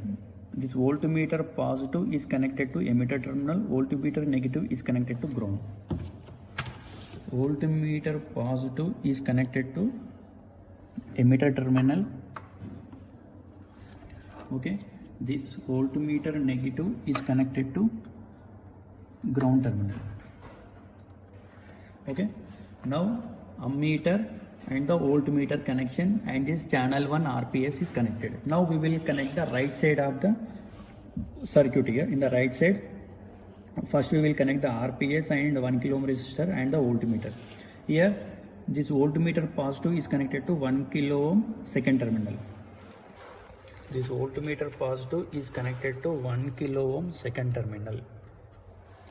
Next, this RPS negative is connected to ground. RPS positive is connected to 1 kilo ohm second terminal, and the RPS negative. This RPS negative is connected to ground. RPS negative is connected to ground.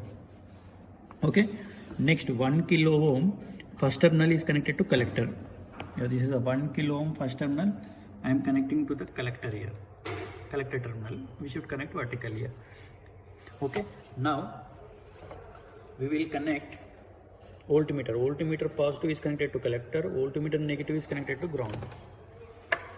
Voltmeter positive is connected to collector terminal, and the voltmeter, this is the voltmeter negative terminal. This voltmeter negative is connected to ground. Okay. So this is the ground terminal. 1, 2, 3, 4, 5 terminals are connected to ground, and this is the main circuit. Okay. This is the input current. This ammeter is used to find out the input current. This voltmeter is used to find out the input voltage, and this voltmeter is used to find out the output voltage. Input characteristics are drawn between input current and the input voltage, a constant output voltage. Okay. So this is the circuit we are connecting as per the circuit diagram. Next, the procedure is, first we will take the output voltage. I am taking the first output voltage is 0 only. Okay. If the output voltage is 0, now we will see the what are the input values we will get. Now we will see. Okay, here at 0.1 volt 0, 0.2 0, 0.3 0, 0.4 0, 0.5 0. So up to 0.5 volts we will get 0 only here. Okay, now if I increase the RPS further, okay, if I increase the RPS further, okay, at 0.6 volts, okay, at 0.6 volts the meter is slowly it is increasing. Okay, it starts conducting it after 0.6 volts. Okay, but at 0.7 volts the current increases drastically. Okay, here at 0.7 volts current is increases drastically. Up to 0.6 volts the current is very small. Okay, but after 0.7 volts the current increases drastically. Okay, this is the input characteristics. At output voltage is 0 volts. Now we will increase the output voltage here. Now increase the output voltage. Now it is 0 volts. Now increase the output voltage to 0 to 5 volts. Now I am increasing the output voltage to 5 volts. Now I am increasing the output voltage from 0 to 5 volts. At the output voltage is 5 volts. Now we will see what are the variations in the input side we will see here. Now by keeping in the channel 1, now I am slowly increasing the RPS. Okay, at 0.1 0, 0.2 0, and 0.3 also 0. Okay, at 0.4 again we are getting 0 only. But at 0.5 also it is 0. But at 0.6 there is a slight increasing the current. Okay, but at 0.7 volts the current increases drastically. Okay, at up to 0.7 volts there is a slight increase in the current, but at 0.7 volts the current increases drastically. At the output voltage is 5 volts. Now this is about the input characteristics at output voltage of 5 volts. Now we will take the output, we will increase the output voltage to 5 to 10 volts. Now I am increasing the output voltage from 5 to 10 volts.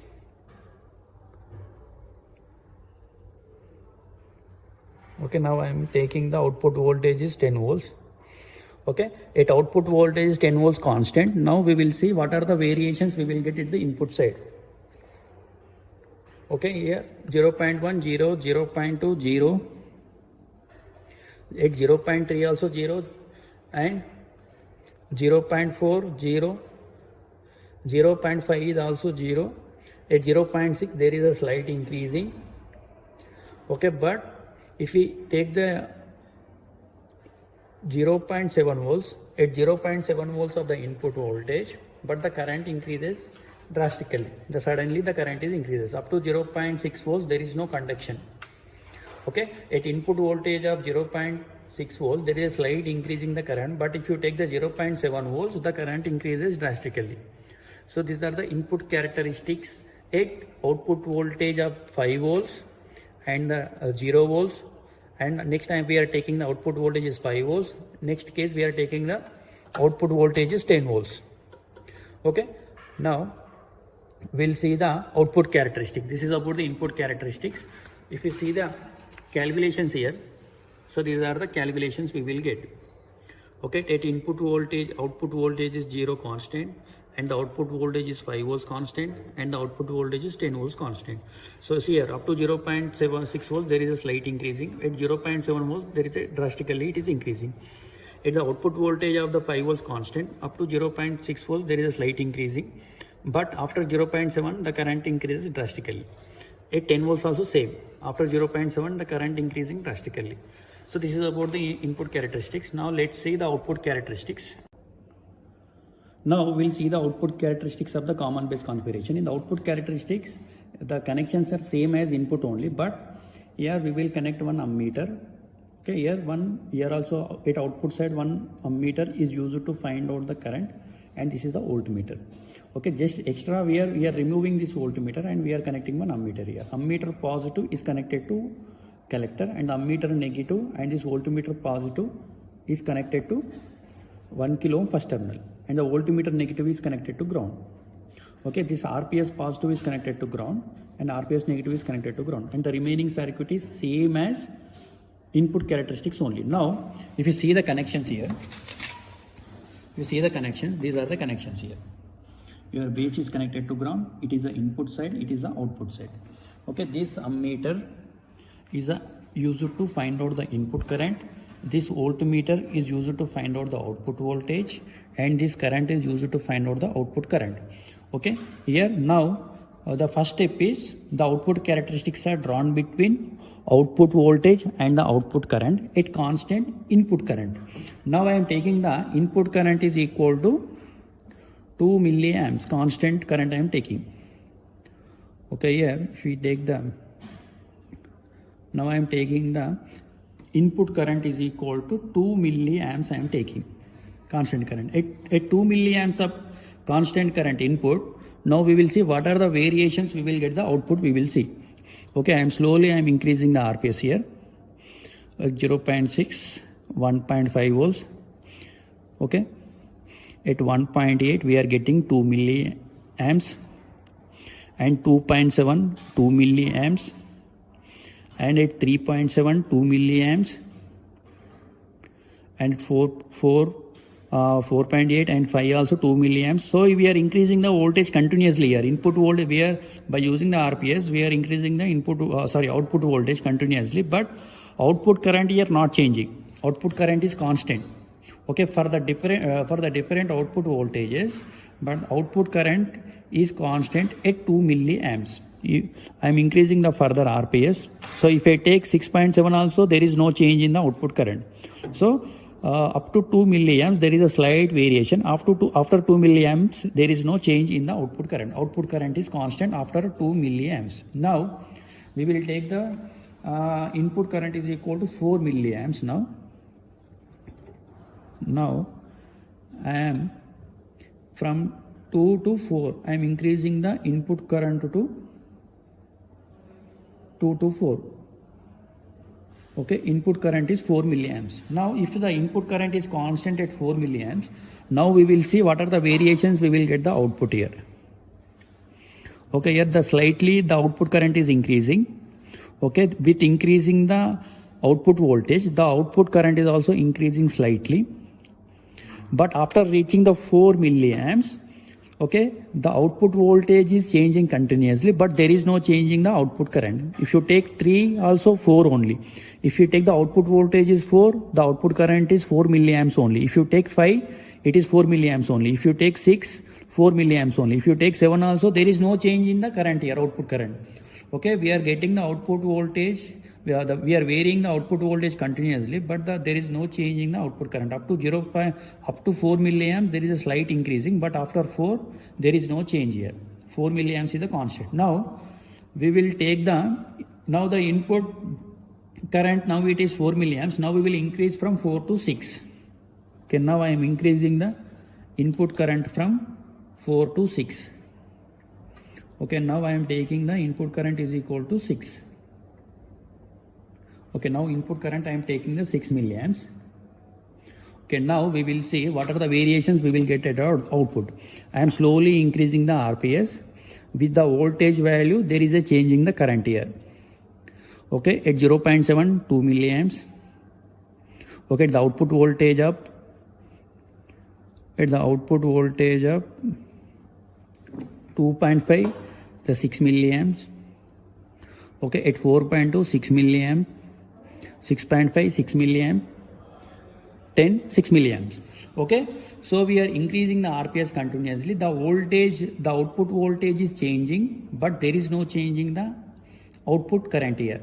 Up to 6 milliamps, the slight variation, up to 6 milliamps, there is increasing the current. But after reaching the 6 milliamps, there is no increasing the output current. The output voltage is increasing, but the output current is constant.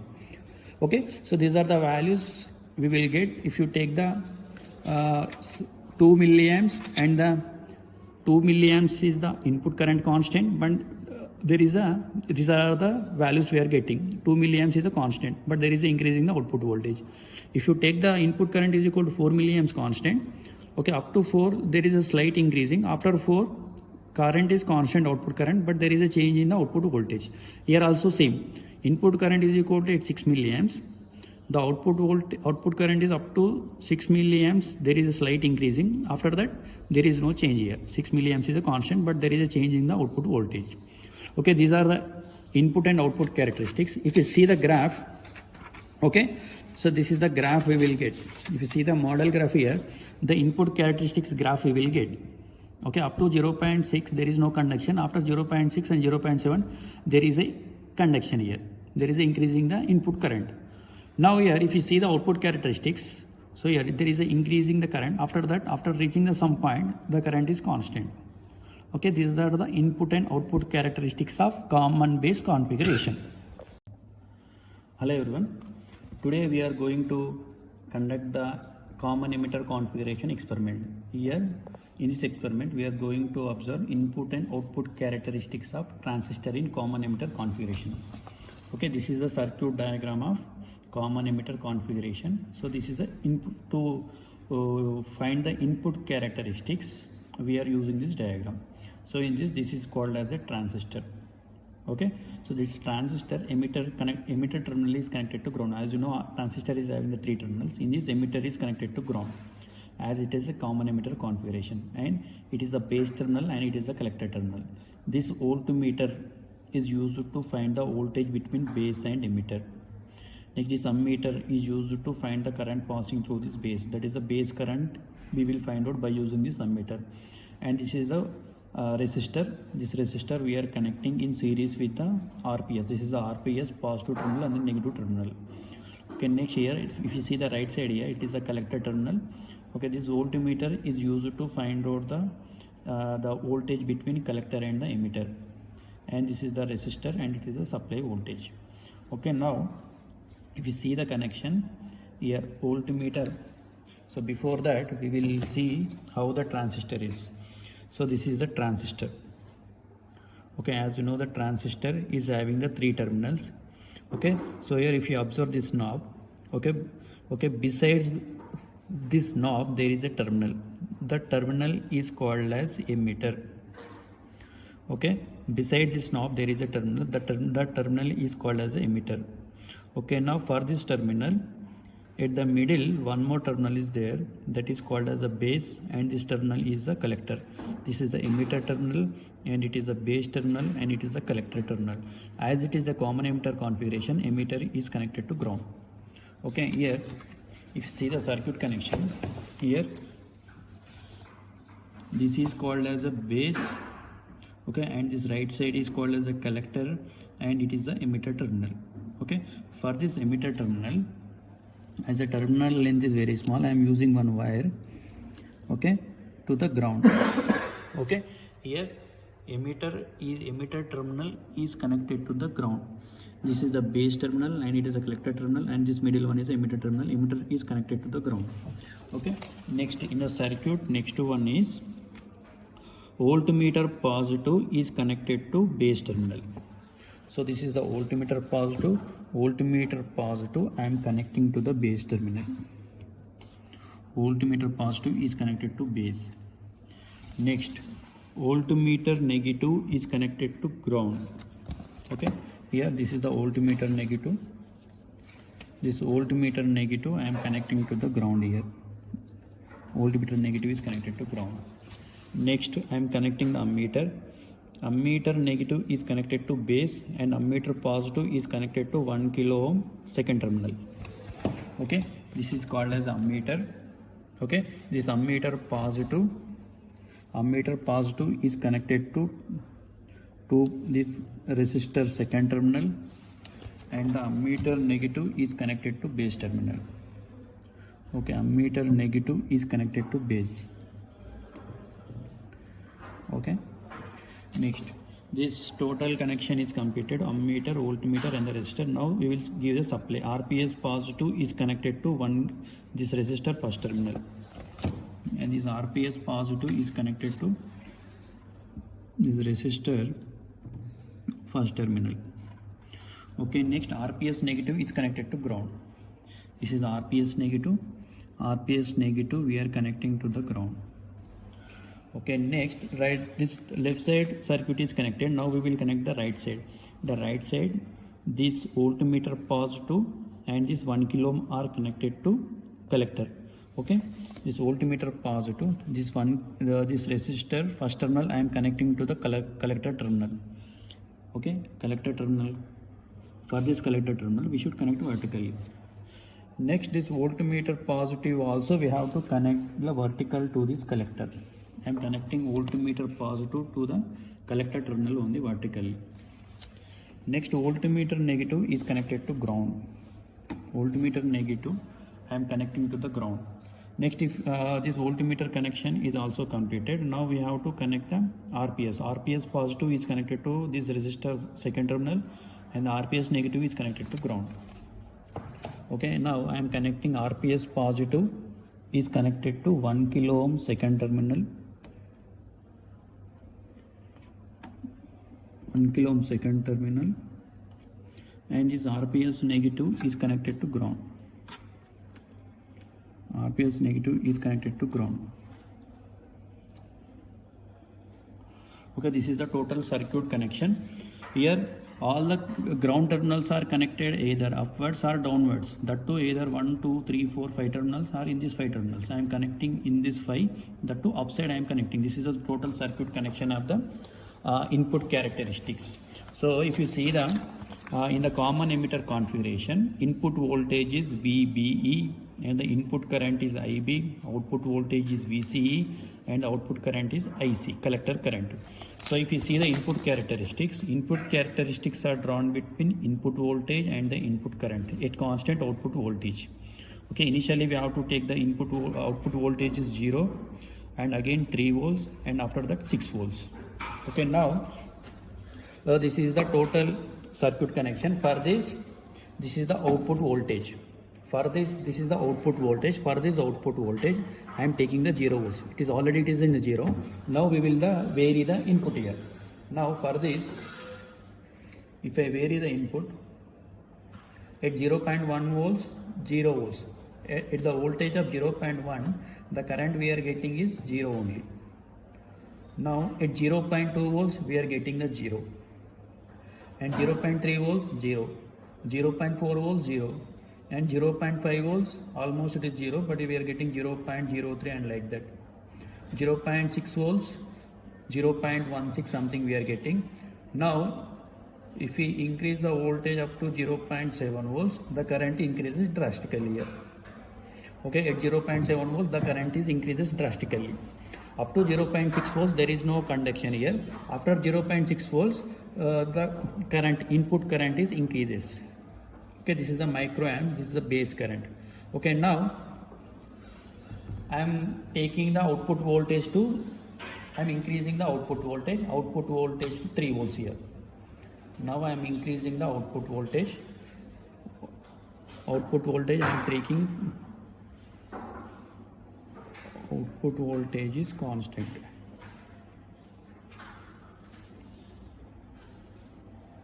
output voltage here. Before it was 0, now I am taking output voltage is 3 volts. Output voltage 3 volts is a constant.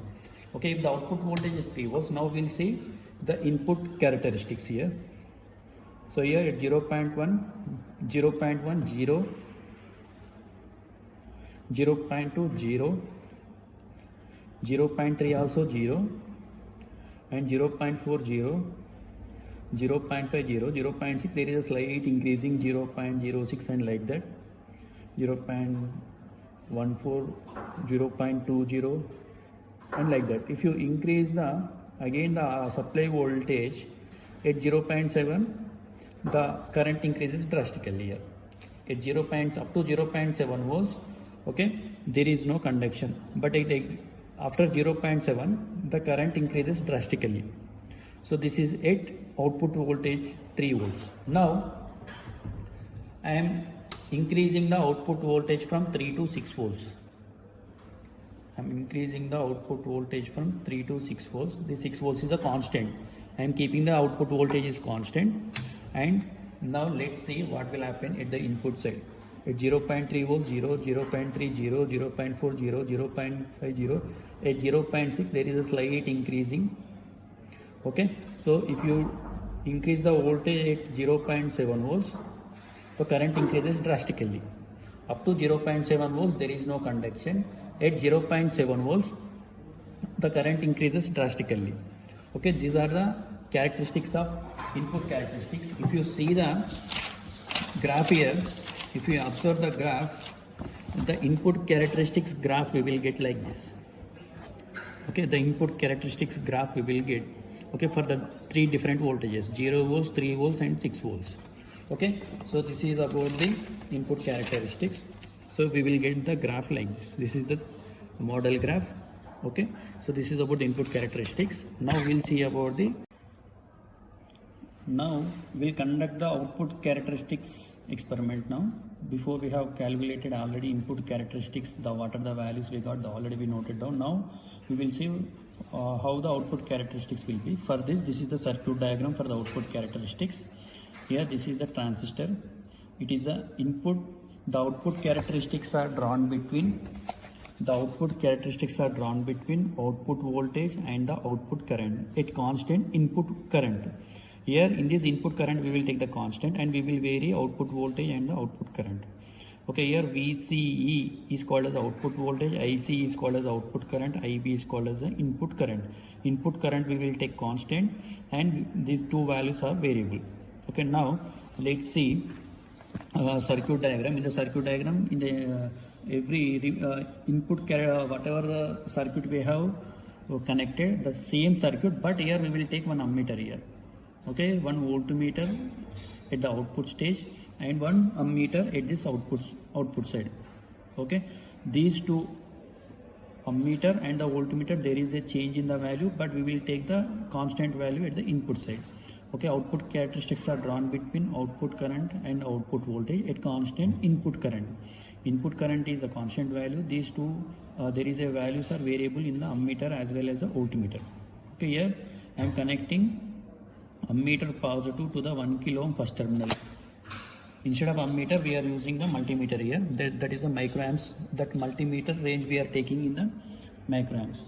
Okay, next this ammeter positive in the circuit diagram, ammeter positive is connected to 1 kilo ohm second terminal, 1 kilo ohm second terminal, and ammeter negative is connected to base terminal. Ammeter negative is connected to base terminal and the remaining circuit is same. Just I am taking one more ammeter here. This ammeter positive is connected to collector terminal. This ammeter positive is connected to collector terminal here. This is ammeter positive. This is ammeter positive. This ammeter positive is connected to this collector terminal. This is the collector terminal, and this ammeter negative and this voltmeter positive is connected to this resistor first terminal. Okay, as these two terminals are connected, one is ammeter negative and the voltmeter positive. Ammeter negative and the voltmeter positive terminals are connected to this resistor. Okay, next this RPS positive is connected to 1 kilo ohm second terminal. RPS positive is connected to this resistor second terminal and the RPS negative is connected to ground.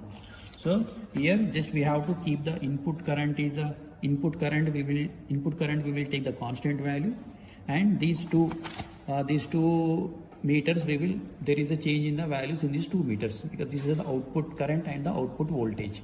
Okay, by keeping the input current is constant. Okay, now let's see what are the values we will get here. Initially here, now I am taking this is the input current I am taking, 20 microamps I am taking here. I am taking input current is equal to 20 microamps. Okay, I am taking the input current is in 20 microamps. By taking the input is constant, now we'll see what are the values we will get at the output side. At the output side here, at 0.2 volts 0.5, at 0.1 we will get very slight variation, at 0.2 0.5, 0.5, 0.3, 0.5, 0.4, 0.5, 0.5, 0.5, 0.6, 0.5, 0.7, 0.5. Like this we will get the constant values. Okay, here input current is a constant, that is 20 microamps we are taking, but here output voltage at 0 up to 0.2 to 0.7 volts we are getting the constant current we are getting. Okay, there is a increasing the voltage, but we are getting the current is constant. Now let's take the one more current at the input side. Input side it is now 20 microamps. Now I am increasing the current from 20 to 40. Here there is a slight variation here we have to take. Okay, now I am taking of 40 microamps, near to 40 microamps I am taking. So now I am taking it is 40. Now we'll see what will happen at this output values, output voltage as well as the output current. Here 0.1 we are getting the 1. Okay, 0.2,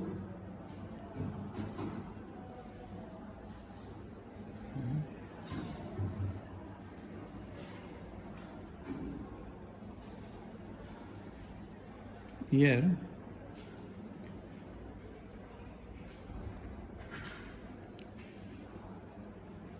slowly we have to increase here.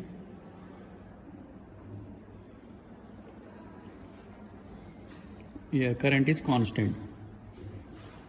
Here at 40 microamps we are getting at 0.4, 2.4, 0.5, 2.4, 0.6, 2.4, 0.5, 0.6, 0.7. So we are 0.4, 0.5, 0.6, 0.7 now. So we are increasing the voltage, but there is no change in the current. Current is constant, that is 2.5 microamps. So now we have calculated for 20 microamps and 40 microamps. Now we have to calculate 30. So now we have to calculate it. Now we are taking the input current is 30 microamps. At 30 microamps we will see what is the output voltage and output current, how they vary. Now I am varying the RPS. Now if I vary the RPS here, so here at 0.1 volt we are getting 1.0, 0.2 1.2, 0.3 1.4, 0.5 1.3 and 0.6. So we are getting the constant voltage here. So up to 0.7 volts we are getting 1.3 volts. So like this we will get, okay, at the 30 microamps of the input current, okay, up to 0.7 volts the current we are getting the constant. So if you see the values here, okay, at the output characteristics at 20 microamps, see here, so there is a slight variation initially. After that the voltage is increasing but the current is constant. Here also the voltage is varying but the current is constant here. At 40 microamps also here voltage we are varying but there is no change in the current we are getting the constant. If you see the input characteristics, So if you see the input characteristics, we are taking the output voltage is 0 constant, output voltage is 3 is constant, and output voltage is 6 is constant. Here at the input voltage here, input voltage is 0.1, 0.2, 0.3, 0.4. We are increasing continuously, but up to 0.7 volts there is no variation in the input current here. So after 0.7 only there is changing. Here also at 0.7 only it is increasing. At 6 volts also at 0.7 only it is increasing. Okay. So from this we can say that at 0.7 only it starts conducting. Okay. So if you see the graphs here, so we will get the graphs like this. This is the input characteristics graph and it is the output characteristics graph here.